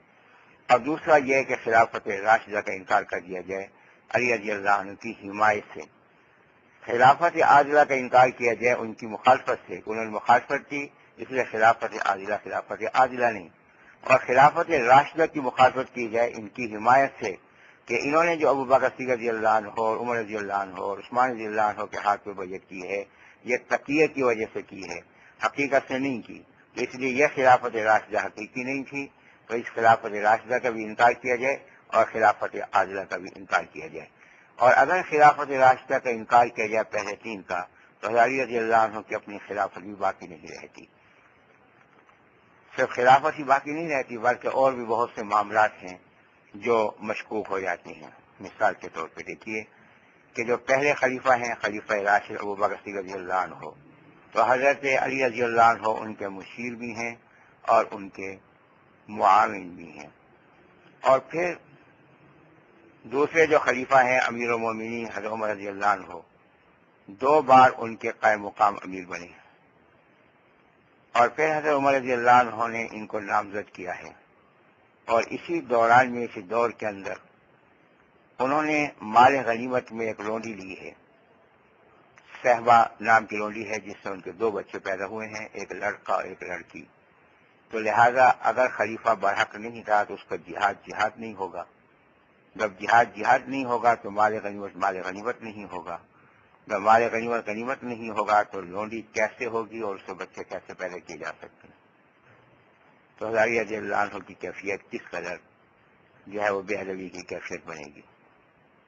اسی طرح ان کو ایک دوسری لونڈی دی گئی جن کا نام خولہ ہے، اس خولہ سے محمد بن حنفیہ رحمۃ اللہ علیہ پیدا ہوئے، تو لہذا یہ بھی اسی دور کی وہ لونڈی ہیں، تو لہذا اگر جہاد نہیں ہے تو پھر محمد بن حنفیہ رحمۃ اللہ علیہ کا معاملہ جو ہے وہ کس طریقے سے حل ہوگا۔ اس کے بعد پھر دیکھیے کہ اسی دور میں حضرت عمر رضی اللہ عنہ کے دور خلافت میں یزگرد کی بیٹی حضرت حسین رضی اللہ عنہ کو عطا کی گئی، اور ان سے حضرت امام زین العابدین پیدا ہوئے ہیں۔ اگر یہ خلافت نہیں، جہاد نہیں، تو امام زین العابدین رحمۃ اللہ علیہ کا تو معاملہ مشکوک ہوگا، جب معاملہ مشکوک ہوگا تو امام معصوم کیسے رہا، تو امامت کیسے رہی، تو لہٰذا امامت کا سلسلہ تو نہیں ختم ہو جائے گا، تو لہذا اس کے لیے ضروری ہے کہ امام زین العابدین رحمۃ اللہ علیہ اور حضرت محمد بن حنفیہ رحمۃ اللہ علیہ اور اسی طرح علی رضی اللہ عنہ کے 2 بچوں، ان تمام کو علی رضی اللہ عنہ کی اولاد ماننا ہے اور خاندان ہاشمی سے ان کا تعلق جو ہے تسلیم کرنا ہے، تو پھر پہلی خلافتوں کو ماننا لازم ہو جائے گا۔ اگر پہلی خلافتوں کا انکار کریں گے تو یہ حقائق بھی باقی نہیں رہیں گے۔ پھر یہ ہے کہ ان خلافتوں کے دور کے اندر یہ حضرات وظائف بھی دیکھ رہے ہیں۔ حضرت عمر رضی اللہ عنہ کے دور میں 5000 درہم سالانہ وظیفہ تھا علی رضی اللہ عنہ کا، اور یہی وظیفہ حضرت حسن رضی اللہ عنہ کا بھی تھا اور حضرت حسین رضی اللہ عنہ کا بھی تھا۔ پھر یہ ہے کہ حضرت عثمان رضی اللہ عنہ کے دور میں دونوں بھائی جہاد میں بھی شریک ہوتے رہے ہیں، بلکہ امیر معاویہ رضی اللہ عنہ کے دور میں بھی حضرت حسین رضی اللہ عنہ جہاد میں شریک ہوئے ہیں۔ تو اگر ان لوگوں کی خلافت نہیں تھی تو جہاد نہیں ہوگا، جب جہاد نہیں ہوگا تو اس میں شریک ہونے والوں کا معاملہ کیا ہوگا۔ اسی طرح دیکھیے کہ 5ویں جو خلیفہ ہیں حضرت حسن رضی اللہ عنہ، انہوں نے چھٹے خلیفہ کے ہاتھ پہ بیعت کی ہے۔ جب چھٹے خلیفہ کے ہاتھ پہ بیعت کی ہے، معاہدہ اٹھا کر دیکھیں تو حسن رضی اللہ عنہ کا جو معاہدہ ہوا معاویہ رضی اللہ عنہ کے ساتھ، اس معاہدے میں یہ شرط رکھی گئی ہے کہ امیر معاویہ رضی اللہ عنہ کے ہاتھ پہ میں اس لیے دستبردار ہو رہا ہوں، ان کا وعدہ ہے کہ میں شیخین رضی اللہ عنہما کے طریقے کے مطابق حکومت کا انداز اختیار کروں گا۔ اگر حسن رضی اللہ عنہ نزدیک شیخین رضی اللہ عنہ کے خلاف برحق نہیں تھی تو انہوں نے یہ شرط ان سے تسلیم معاویہ رضی اللہ عنہ سے کیوں کرائی؟ پھر یہاں ایک بات اور بھی قابل غور ہے کہ ان کے نزدیک امام معصوم ہوتا ہے۔ جب امام معصوم ہوتا ہے تو امام معصوم کا کام بھی معصوم ہوگا۔ امام معصوم ہے اور امام پہ وحی بھی آتی ہے بقول ان کے۔ جب امام معصوم ہے تو اس کا کام بھی معصوم ہوگا اور اس کا کام بھی وحی کے مطابق ہوگا، تو لہذا انہوں نے بیعت کی ہے کس کے ہاتھ پہ؟ امیر معاویہ رضی اللہ عنہ کے ہاتھ پہ۔ لہذا امیر معاویہ رضی اللہ عنہ کے ہاتھ پہ بیعت کرنا یہ عمل بھی معصوم ہوگا۔ جب عمل معصوم ہوگا تو ان کے خلاف بھی برحق ہوگی، اور وہی آنے کی وجہ سے انہوں نے بیعت کی ہے، یقیناً ان کے خلاف برحق ہونے میں کیا شک اور کیا شبہ ہو سکتا ہے۔ اس کے بعد انہوں نے تیسرا جو کام کیا ہے ان لوگوں نے کیا کہ وہ حلقہ انتخاب جس نے خلفائے راشدین کو منتخب کیا، اس حلقہ انتخاب ہی کو غیر معتبر ثابت کر دیا جائے۔ تو انہوں نے صحابہ کرام رضی اللہ عنہم کو نشانہ بنایا ہے، اور اس نشانہ بنانے میں نبی علیہ الصلوۃ والسلام نے پہلے ہی خبر دی کہ جن لوگوں نے ان سے محبت کی وہ میری محبت کی وجہ سے محبت کی ہے، جنہوں نے ان سے بغض رکھا میرے بغض کی وجہ سے بغض رکھا ہے۔ تو اب صحابہ کرام رضی اللہ عنہ کے بارے میں انہوں نے کیا حربہ اختیار کیا؟ انہوں نے حربہ اختیار کیا کہ اہل بیت کا تصور پیش کیا کہ تاکہ توجہ صحابہ کرام رضی اللہ عنہ سے ہٹ کر جو ہے اہل بیت کی طرف ہو جائے۔ حالانکہ آپ یہ دیکھیں کہ نبی علیہ الصلوۃ والسلام کو جو خاندان ہے، کیا اس نے پہلے خلیفہ راشد رضی اللہ عنہ کے ہاتھ پہ بیعت کی ہے کہ یہ بیعت نہیں کی؟ اس میں سے ایک اشارہ میں عرض کر دوں کہ ابو بکر صدیق رضی اللہ عنہ نبی علیہ الصلوۃ والسلام کے سسر ہیں، وہ تو خلیفہ بنے۔ اس کے علاوہ نبی علیہ الصلوۃ والسلام کے 2 سسر ان کے ہاتھ پہ بیعت کر رہے ہیں۔ حضرت عمر رضی اللہ عنہ سسر ہیں، یہ بیعت کر رہے ہیں۔ ابو سفیان رضی اللہ عنہ سسر ہیں، یہ بیعت کر رہے ہیں۔ نبی علیہ الصلوۃ والسلام کے ایک چچا ابو بکر صدیق رضی اللہ عنہ کے ہاتھ پہ بیعت کر رہے ہیں، وہ چچا حضرت عباس رضی اللہ عنہ ہیں۔ نبی علیہ الصلوۃ والسلام کے 3 داماد ابو العاص رضی اللہ عنہ، عثمان غنی رضی اللہ عنہ اور علی رضی اللہ عنہ، 3 ہی داماد ہیں، تینوں بیعت کر رہے ہیں۔ حضرت نبی پاک صلی اللہ علیہ وسلم کے ماموزاد بھائی سعد بن ابی وقاص رضی اللہ عنہ یہ بیعت فرما رہے ہیں۔ نبی علیہ الصلوۃ والسلام کے پھوپھی زاد بھائی اور نبی پاک صلی اللہ علیہ وسلم کی ہمزوج بھی ہیں حضرت زبیر بن عوام رضی اللہ عنہ اور حضرت خدیجہ رضی اللہ عنہ کے بھتیجے بھی ہیں، یہ بھی بیعت فرما رہے ہیں۔ اور اس کے ساتھ نبی علیہ الصلوۃ والسلام کے ہمزوج طلحہ بن عبداللہ رضی اللہ عنہ، یہ بھی طلحہ بن عبید اللہ رضی اللہ عنہ، یہ بھی بیعت فرما رہے ہیں۔ تو خاندان نبوت کا کوئی پہلو ایسا نہیں جو ابو بکر صدیق کے ہاتھ پہ بیعت نہ کر رہا ہو۔ تو اس کے معنی ہے کہ اہل بیت نبی علیہ السلام کے خاندان نبوت اگر مراد ہے تو خاندان نبوت اور صحابہ کرام رضی اللہ عنہم میں دوری نہیں ہے، بلکہ یہ یکجا ہیں اور ایک ساتھ چل رہے ہیں۔ یہ جو اہل بیت کا تصور پیدا ہوا ہے، یہ تصور کہاں سے پیدا ہوا؟ یہ تصور یہودیت سے پیدا ہوا ہے کہ ان کے ہاں نسلی فوقیت کا تصور موجود ہے، تو انہوں نے وہی نسلی فوقیت کا تصور مسلمانوں کے اندر منتقل کیا، اور پھر یہ تصور مستحکم ہوا ہے مجوسیت کے اندر، ایران کے اندر آ کر جہاں شہنشاہیت کا رواج موجود تھا اور یہاں انہوں نے فائدہ اٹھایا. یہی وجہ ہے کہ شیعیت جو ہے وہ زیادہ پروان چڑھی ہے ایرانی حدود کے اندر، ایرانی سلطنت کے اندر. اب یہاں جو بات سمجھنے کی ہے، جو ضروری ہے، وہ یہ ہے کہ اہل بیت کسے کہتے ہیں اور اہل باطل نے اہل بیت میں کیا تغیر و تبدل کیا ہے.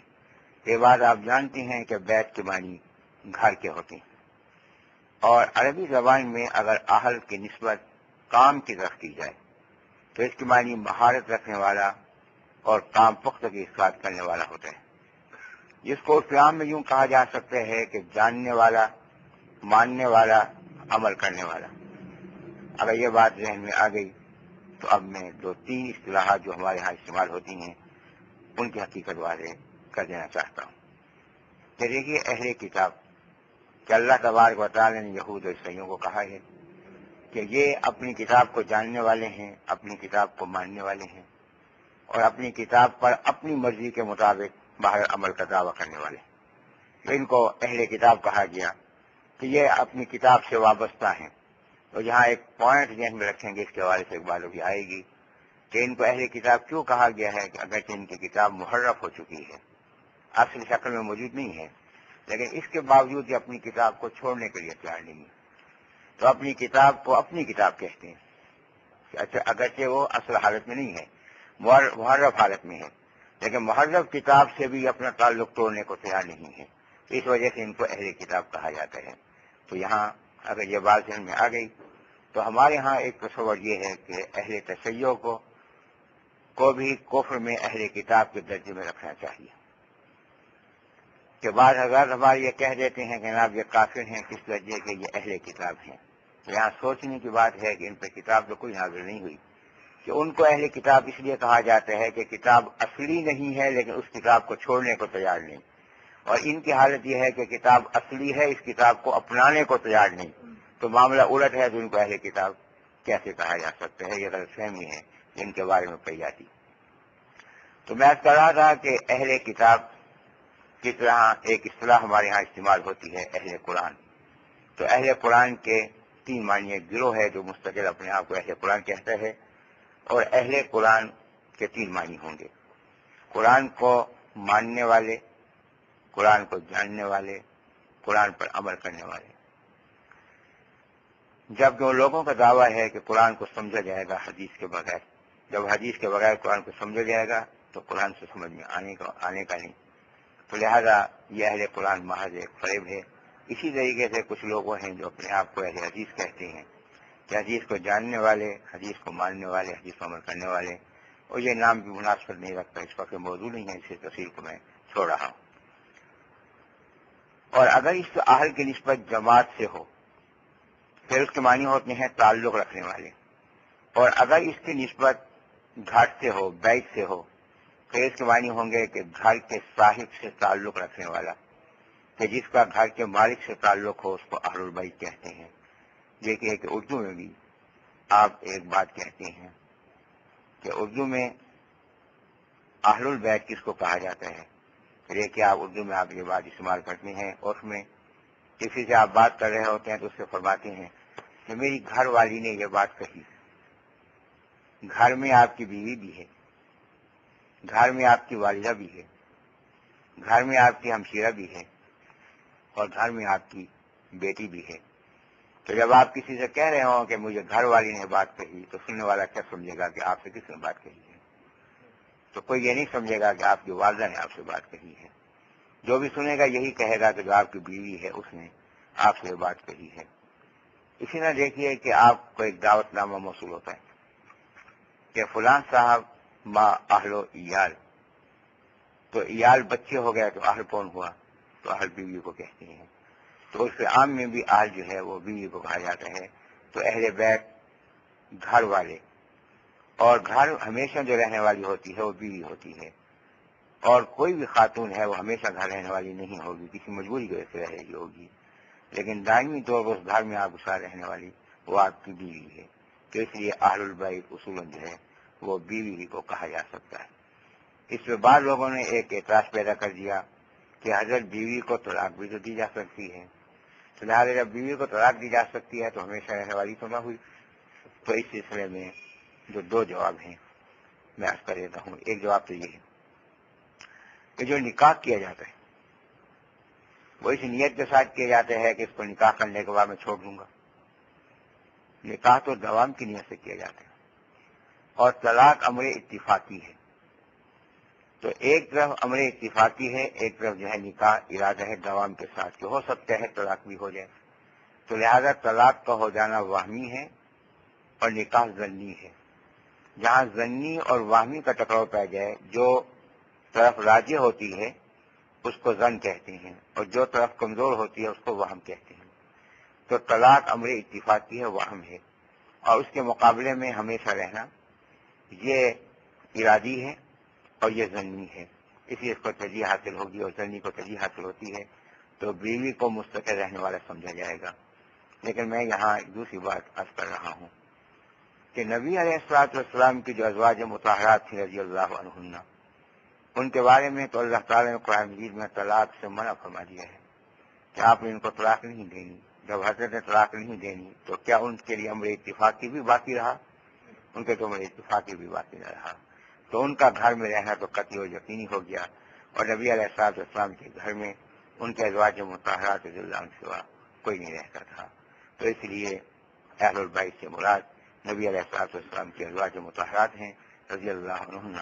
تو پہلے درجے میں نبی علیہ الصلوۃ والسلام کے اہل البیت میں حضرت کے ازواج مطہرات ہیں. قرآن مجید میں بھی اس کے اشارات موجود ہیں. مثلا قرآن مجید میں 4 پارے میں غزوہ احد کا ذکر کرتے ہوئے اللہ تعالیٰ نے فرمایا غزوت من اہلک، کہ جب صبح کے وقت نبی علیہ الصلوۃ والسلام اپنے اہل سے باہر تشریف لائے. اس میں مسلمان اور کافر دونوں مورخین متفق ہیں کہ نبی علیہ الصلوۃ والسلام اس صبح حضرت عائشہ رضی اللہ عنہا کے حجرے سے تشریف لائے تھے. تو یہاں اللہ تعالیٰ نے اہل حضرت عائشہ رضی اللہ عنہا کو فرمایا ہے تو نبی علیہ الصلوۃ والسلام کی زوجہ محترمہ تھی. اسی طرح یہ جو حصہ میں نے آپ کے سامنے شروع میں تلاوت کیا ہے کہ انما یرید اللہ یذہب عنکم الرجس اہل البیت ویطہرکم تطہیرا، کہ اللہ تعالیٰ نے فرمایا کہ اللہ تبارک و تعالیٰ اس بات کو پکی بات ہے کہ اس بات کو یاد رکھتا ہے کہ تم سے گندگی کو دور کر دے اے اہل بیت اور تمہیں پوری طرح سے پاکیزہ فرما دے. تو اس میں جو ذکر چل رہا ہے پیچھے سے پورا وہ ازواج مطہرات رضی اللہ عنہن کا ذکر چل رہا ہے. اب یہاں پہ 2 غلط فہمیاں پیدا کرنے کی کوشش کی گئی ہے.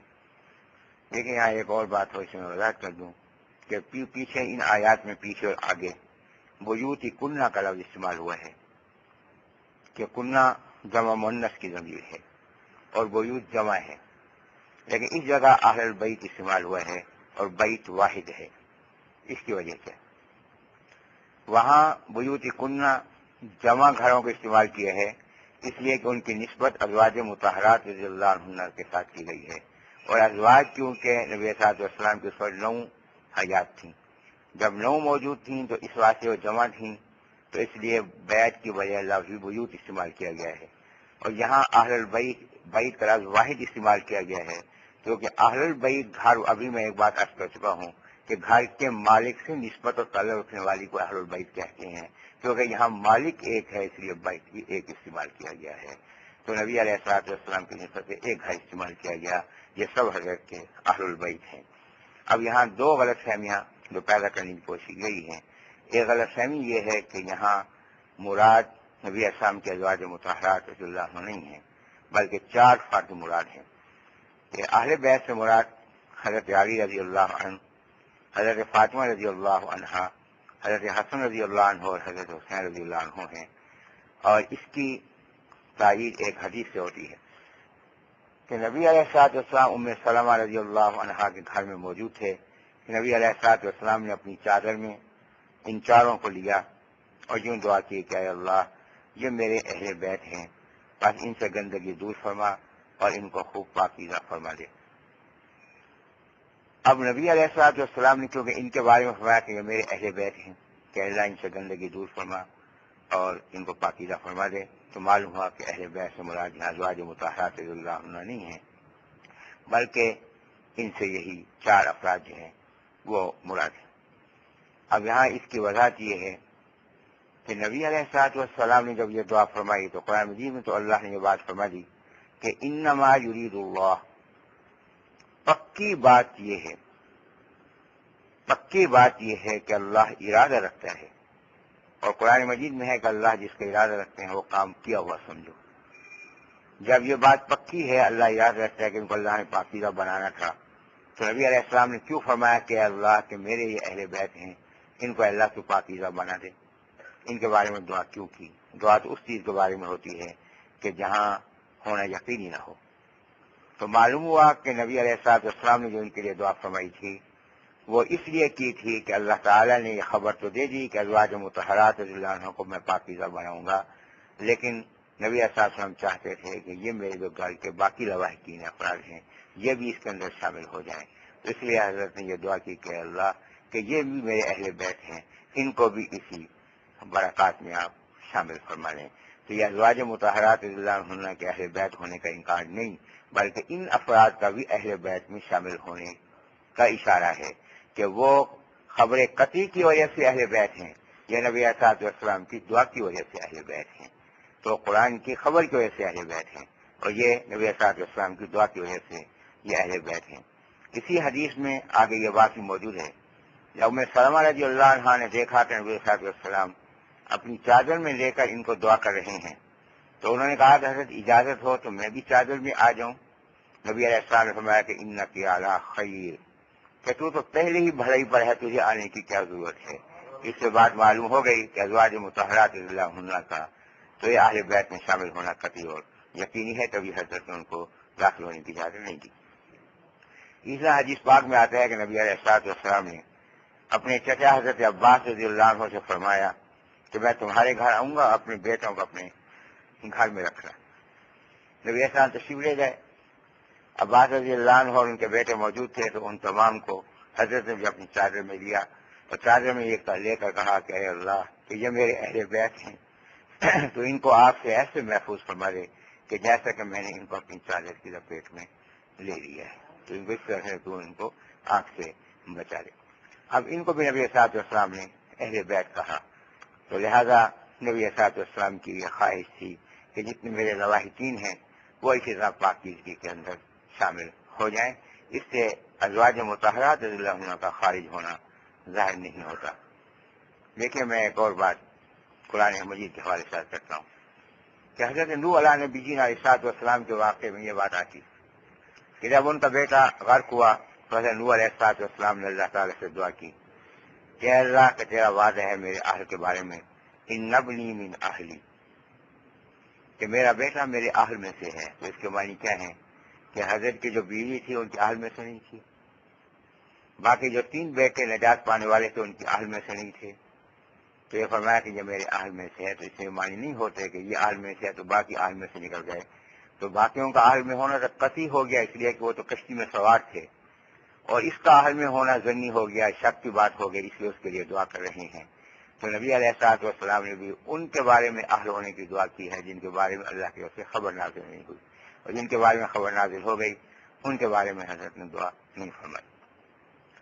دوسری غلط فہمی اس سلسلے میں جو ایک اشکال پیدا کیا گیا ہے، اور یہ اشکال ہم جیسے جو کم عربی جاننے والے ہوتے ہیں ان کو یہ اس اشکال سے پریشان کر دیتے ہیں۔ کہتے ہیں دیکھیں حضرت یہاں اللہ تعالی نے فرمایا کہ یذہب عنکم، کم جو ہے یہ جمع مذکر کی ضمیر ہے، اور یہ عورتیں تھیں، ازواج مطہرات تو عورتیں ہیں، تو یہاں کم کی ضمیر کیوں استعمال کی؟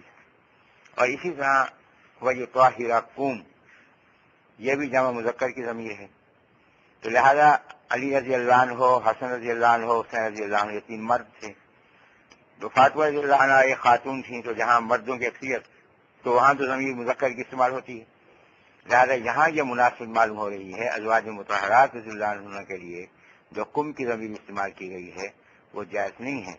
جب یہ جائز نہیں ہے تو اس سے معلوم ہوا کہ اس سے ازواج مطہرات رضی اللہ عنہ جو ہے یہ مراد نہیں ہے۔ تو اس سلسلے میں جو بات سمجھنے کی ہے وہ یہ ہے، اس لیے وہ کہتے ہیں کہ یہ معلوم ہو گیا کہ یہ 4 افراد ہی سے مراد ہے۔ اب دیکھیے میں اس سلسلے میں جو عربی کے حوالے سے وضاحت کر دیتا ہوں، اس کو ذہن نشین فرما لیں۔ ہمارے ہاں کالج کے بعد پروفیسر حضرات بھی اس خلیفہ میں ابتدا تھے، تو ان سے بھی میں نے یہ بات گزارش کی، وہی بات میں آپ سے بھی عرض کر رہا ہوں۔ دیکھیے کہ قم کی ضمیر یہ جمع مذکر کی ضمیر ہے، اس میں کوئی شک نہیں، اور ازواج مطہرات رضی اللہ عنہن یہ مؤنث ہیں، خواتین ہیں، لیکن مذکر اور مؤنث میں واحد اور جمع میں لفظ کا اعتبار ہوتا ہے کہ لفظ جو ہے یہ مذکر ہے یا مؤنث ہے۔ مثال کے طور پر قرآن مجید میں سورہ ہود ہی میں ہے کہ جب حضرت ابراہیم علیہ نبی جین علیہ السلام کے پاس فرشتے انسانی شکل میں آئے تو حضرت ابراہیم علیہ السلام نے ان کے سامنے کھانا رکھا، انہوں نے کھانا نوش نہیں فرمایا، تو ابراہیم علیہ السلام کو تعجب ہوا، خوف محسوس ہوا۔ تو اس زمانے میں دستور یہ تھا کہ اگر کوئی کھانا نہ کھاتا تھا تو نقصان پہنچانے والا ہوتا تھا۔ تو اس زمانے میں کچھ اقدار تھیں، اقدار یہ تھیں کہ جس کا کھاتے تھے اس کو نقصان نہیں پہنچاتے تھے۔ تو آج کل تو یہی ہے کہ کھانا کھا کے ہی اس کی سب سے پہلے گلا اس کا گھونٹنا ہے۔ تو حضرت ابراہیم علیہ نبی جی علیہ السلام کو جب خوف ہوا تو انہوں نے وضاحت کر دی کہ ہم اللہ کے فرشتے ہیں، اس لیے کھانا نہیں کھا رہے۔ تو ساتھ ہی انہوں نے خوشخبری دی کہ آپ کو اللہ تعالیٰ ایک بیٹا عطا فرمائیں گے، اسحاق علیہ السلام کی خوشخبری دی۔ تو حضرت سارہ رضی اللہ عنہا جو حضرت ابراہیم علیہ السلام کی بیوی ہیں وہ پردے میں تھی، لیکن جب معلوم ہوا کہ یہ اللہ کے فرشتے ہیں تو پردے سے باہر آ گئیں۔ تو جب یہ سنا کہ انہوں نے کہا کہ اللہ تمہیں بیٹا عطا کرے گا تو انہوں نے تعجب کا اظہار کیا کہ اس بڑھاپے میں بیٹا جنوں گی۔ تو اس پہ ان فرشتوں نے کہا سارہ رضی اللہ عنہا سے، قالو انہوں نے کہا اتعجبینا، کیا تو تعجب کر رہی ہے، من امر اللہ اللہ کے حکم کے بارے میں، رحمت اللہ اللہ کی رحمت ہو، و برکات اس کی برکتیں ہوں، علیکی کچھ پر نہیں، علیکم تم پر، اہل البیت اہل بیت، انہ حمید مجید یقینا وہ نہایت تعریفوں والا نہایت بزرگی والا ہے۔ تو یہاں علیکم کیوں کہا، علیکی ہونا چاہیے تھا، پیچھے بھی فعل آ رہا ہے تعجبین، کیا تو تعجب کر رہی ہے، تو یہاں علیکی ہونا چاہیے تھا، عربی میں مؤنث بھی کی ہے لیکن کم فرمایا کیوں، اس لیے کہ اہل البیت کہ اہل کا لفظ جو ہے یہ جمع مذکر میں استعمال ہوتا ہے، اس لیے یہاں اس کی جگہ ضمیر بھی کم استعمال کی ہے۔ ایک بات یہ معلوم ہوئی، دوسری بات اور معلوم ہوئی کہ سارہ رضی اللہ عنہا حضرت ابراہیم علیہ السلام کی کیا تھیں، بیوی تھیں، تو ان کو اہل البیت کہا۔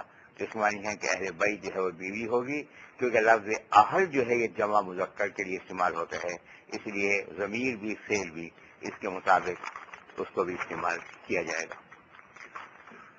دوسری مثال کی، جب حضرت موسیٰ علیہ نبی جی علیہ السلام کو صندوق میں ڈال کے ان کی والدہ نے دریا میں بہا دیا تو حضرت موسیٰ علیہ السلام کے ہمشیرہ سے کہا کہ اس کے ساتھ ساتھ چلو کہ دیکھتے جاؤ یہ کہاں جاتا ہے صندوق فرعون کے محل میں داخل ہو گیا، لہذا صندوق کھولا گیا، موسیٰ علیہ السلام کو نکالا گیا۔ اب سلسلہ چلا کہ ان کو قتل کیا جائے، تو فرعون کی بیوی نے کہا کہ نہیں، اس کو قتل نہ کیا جائے، اس کو ہم اپنا بیٹا بنائیں گے۔ اب ان کے دودھ پلانے کا مسئلہ پیدا ہوا، جتنی عورتیں بھی دودھ پلانے والی ہو سکتی تھیں انہوں نے دودھ پلانا چاہا، لیکن موسیٰ علیہ السلام نے کسی کے دودھ کو منہ نہیں لگایا۔ تو یہ حضرت موسیٰ علیہ السلام کی ہمشیرہ یہاں کھڑی تھیں، انہوں نے کہا هل ادلکم علی من یکفلہ، کیا میں تمہیں بتاؤں اس کے بارے میں، من یکفلہ جو کفالت کرے اس کی۔ اب یکفلو جو ہے یہ مذکر ہے، تو کسی مرد نے دودھ پلانا تھا، ان کو دودھ تو عورت نے پلانا تھا، تو یہاں یکفلو استعمال کیا ہے، تکفلو کیوں نہیں کہا؟ اس لیے کہ لفظ من ہے، جہاں لفظ من استعمال ہوگا تو اس کے لیے جو فعل استعمال ہوتا ہے وہ مذکر کا استعمال ہوتا ہے، مؤنث کا استعمال نہیں ہوتا۔ تو اس من کے لفظ کی وجہ سے یہاں مذکر کا صیغہ استعمال کیا گیا ہے۔ اسی طرح یہی واقعہ سورۃ قصص کے اندر ہے، هل ادلکم علی اہل بیت یکفلونہ، تو میں ایسے گھر والوں کا تمہیں پتہ بتلاتی ہوں کہ یکفلونہ کہ وہ سارے مرد اس کو دودھ پلائیں گے، اور ایک کے بجائے سارے مرد پلائیں گے؟ نہیں، یکفلونہ کیوں کہا؟ اس لیے کہ اہل بیت، اہل کا لفظ جو ہے یہ جمع مذکر کے لیے استعمال ہوتے ہیں، جمع مذکر کے انداز میں استعمال ہوتے ہیں، اس لیے آگے دودھ پلانے کے لیے بھی جمع مذکر کا صیغہ استعمال کیا گیا ہے. اس سے واحد عورت مراد ہے، سب مراد نہیں ہے. اسی طرح آپ دیکھیں کہ قرآن مجید میں ہے، سورۃ قصص ہی میں ہے کہ جس وقت حضرت موسیٰ علیہ السلام واپس چلے ہیں مدین سے، اللہ نے فرمایا کہ وہ سارا بِأہلِہ، کہ وہ اپنے اہل کو لے کر چلے، یعنی اپنی بیوی کو. اہل کا لفظ کس کے لیے استعمال ہوا ہے؟ بیوی کے لیے. اپنی بیوی کو لے کر چلے. جب راستے میں آئے تو آگ جلانے کی کوشش کی، آگ نہیں جلی. قال لأہلہ، تو انہوں نے اپنے اہل سے کہا، اپنی بیوی سے کہا. آج سے کہا کہ کتنی تھیں بیویاں؟ ایک. اور کیا تھیں؟ عورت. تو جب عورت نہیں تو اس کے لیے واحد کا صیغہ ہونا چاہیے تھا، لیکن فرمایا قال لأہلہم کثوا، تو یہ جمع کا صیغہ استعمال فرمایا. کیوں؟ اس لیے کہ اہل کا لفظ جو ہے وہ جمع مذکر استعمال ہوتا ہے، اسے جمع مذکر کا صیغہ استعمال فرمایا کہ تم یہاں انتظار کرو، ٹھہرو، تو میں وہاں سے ہو کر آتا ہوں. تو اسی طرح یہ ضمیریں جو ہیں یہاں استعمال کی گئی ہیں.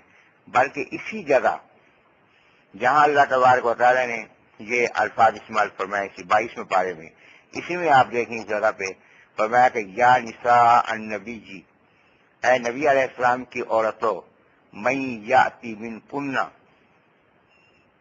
یہاں ہونا چاہیے نا من تاتی من کننا، جو تم میں سے یہ کام کرے گی. یہاں تاتی نہیں فرمایا، جاتی فرمایا. جاتی مذکر کے لیے استعمال ہوتے ہیں. ادھر تو فرما رہے ہیں کہ نبی علیہ السلام کی عورتوں، تم میں سے اگر کوئی ایک، کہ یہاں لفظ استعمال ہونا چاہیے تھا مؤنث کے لیے، کہ عورتوں میں سے کوئی ایک مؤنث ہوگی، مذکر تو نہیں ہوگا، لیکن یہاں لفظ استعمال ہوگا من یاتی.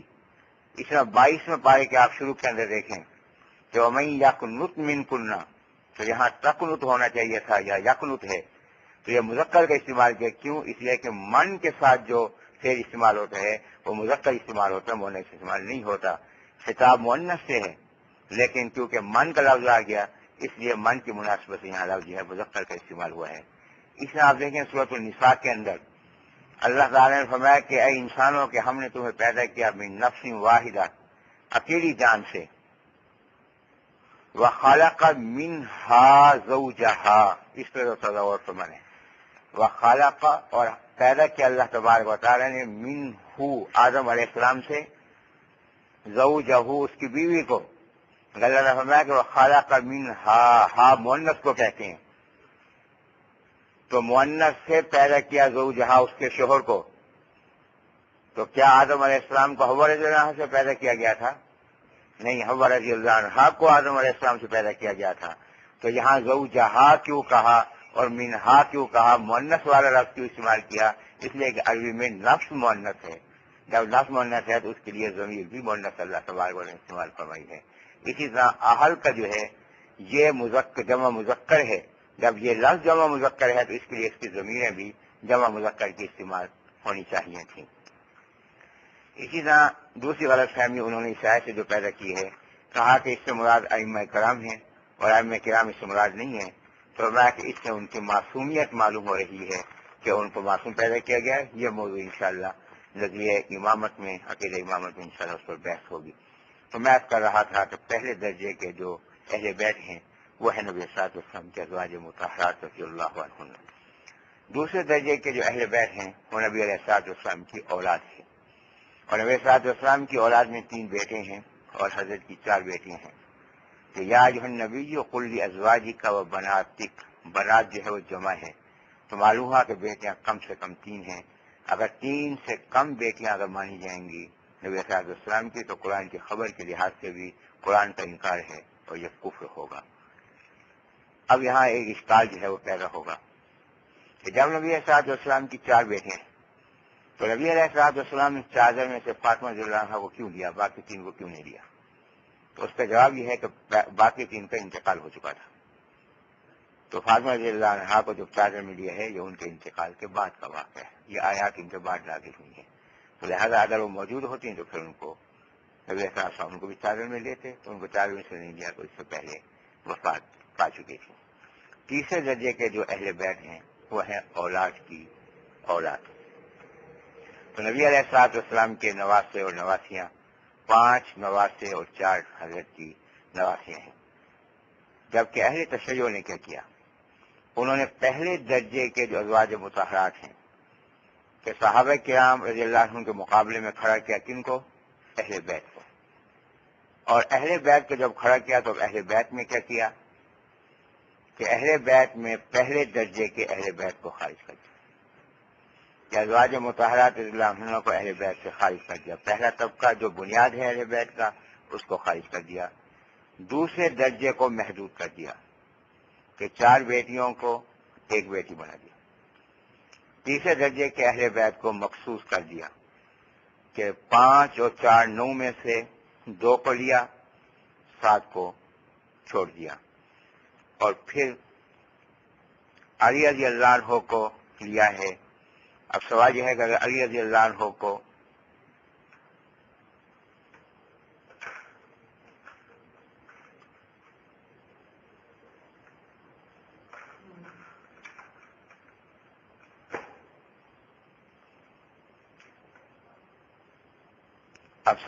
اگر حضرت علی رضی اللہ عنہ کو لیا ہے داماد ہونے کی وجہ سے، تو پھر ابو العاص رضی اللہ عنہ بھی داماد ہیں، عثمان غنی رضی اللہ عنہ بھی داماد ہیں، بلکہ دوہرے داماد ہیں، ان کو شامل کرنا چاہیے.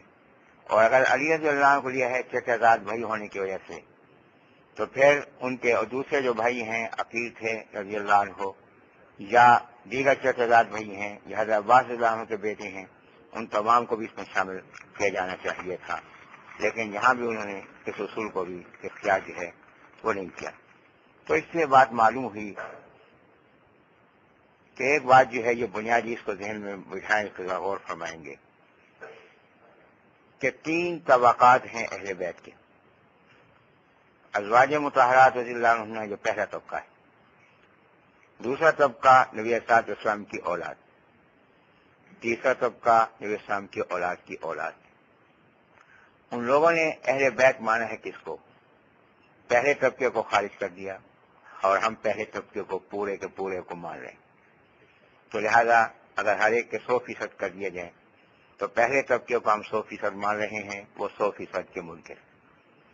وہ دوسرا طبقہ ہے، تو دوسرے طبقے میں ہم 100% کو مان رہے ہیں، 7 کے 7 کو مان رہے ہیں، اور وہ 7 میں سے 1 کو مان رہے ہیں. جب 7 میں سے 1 کو مان رہے ہیں تو کتنے فیصد؟ 14% کو مان رہے ہیں. تو 14% کو مان رہے ہیں اور 86% کا انکار کر رہے ہیں. تیسرے طبقے میں 9 ہیں، 9 میں سے وہ 2 کو مان رہے ہیں. تقریباً 24-25% کو مان رہے ہیں، 75% کا انکار کر رہے ہیں. تو لہذا جو 300 میں سے 30-32 کو مان رہا ہے، یعنی 10% کو مان رہا ہے، وہ اہل بیت کا محب ہے، اور جو 100% کو مان رہا ہے وہ اہل بیت کا مخالف. سوچنے کی اور تعجب کی بات یہ ہے. تو خاندان نبوت میں اور صحابہ کرام رضی اللہ عنہم میں اختلاف نہیں ہے، بلکہ آپ دیکھیں کہ یہ تینوں طبقے کے جو اہل بیت ہیں یہ صحابہ کرام میں شامل ہیں. ازواج مطہرات رضی اللہ عنہ بھی صحابہ کرام میں شامل ہیں، حضرت کی اولاد بھی صحابہ کرام میں شامل ہے رضی اللہ عنہم میں، اور حضرت کی اولاد بھی صحابہ کرام میں شامل ہے. تو لہذا اہل بیت صحابہ کرام ہٹ کر کوئی چیز نہیں ہے، بلکہ صحابہ کرام جو ان کا جو دائرہ ہے اسی دائرے کے اندر شامل ہے، ان کے مد مقابل کوئی چیز نہیں ہے. اور اس کا اندازہ جو ہے خود ان حضرات کی رائے سے ہو سکتے ہیں.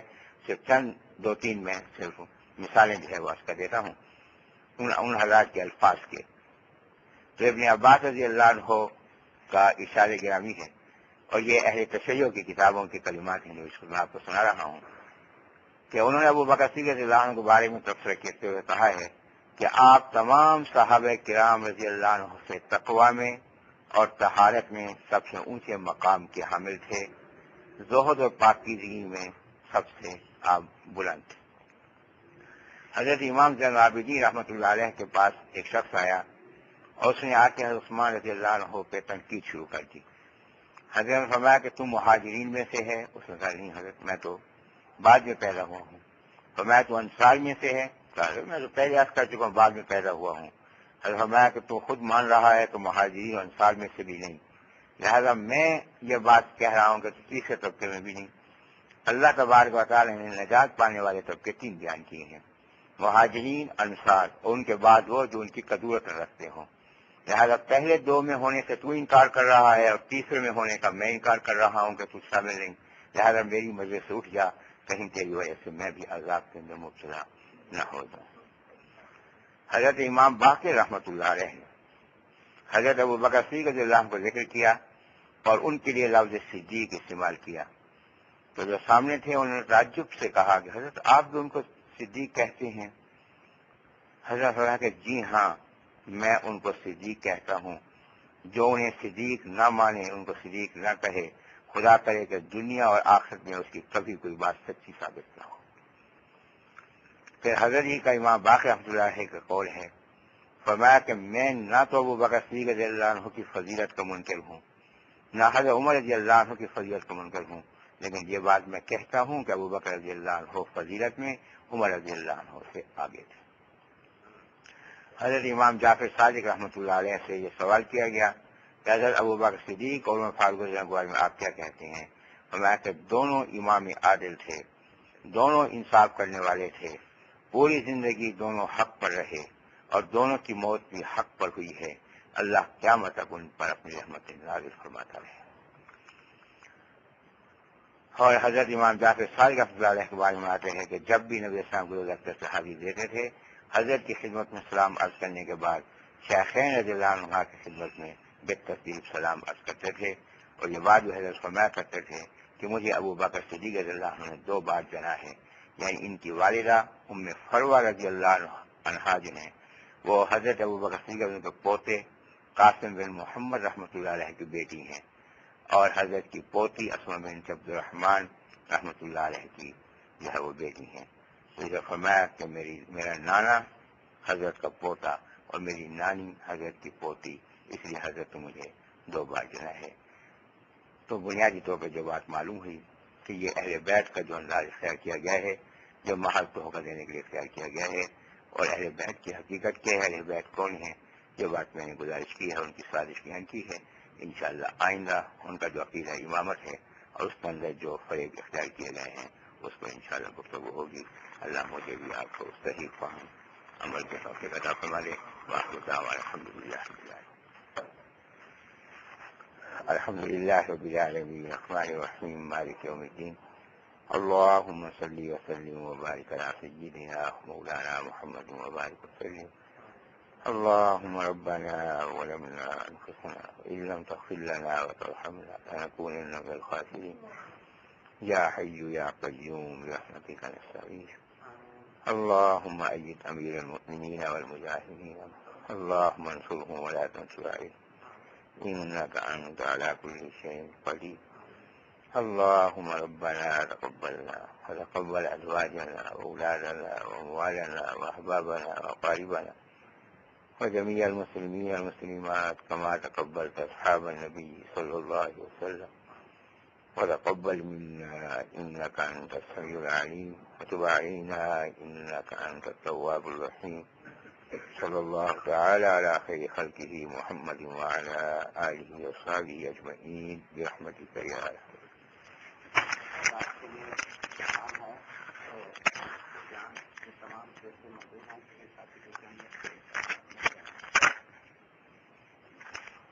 جتنے بھی پچھلے یعنی کہ 4 دوست ہو چکے ہیں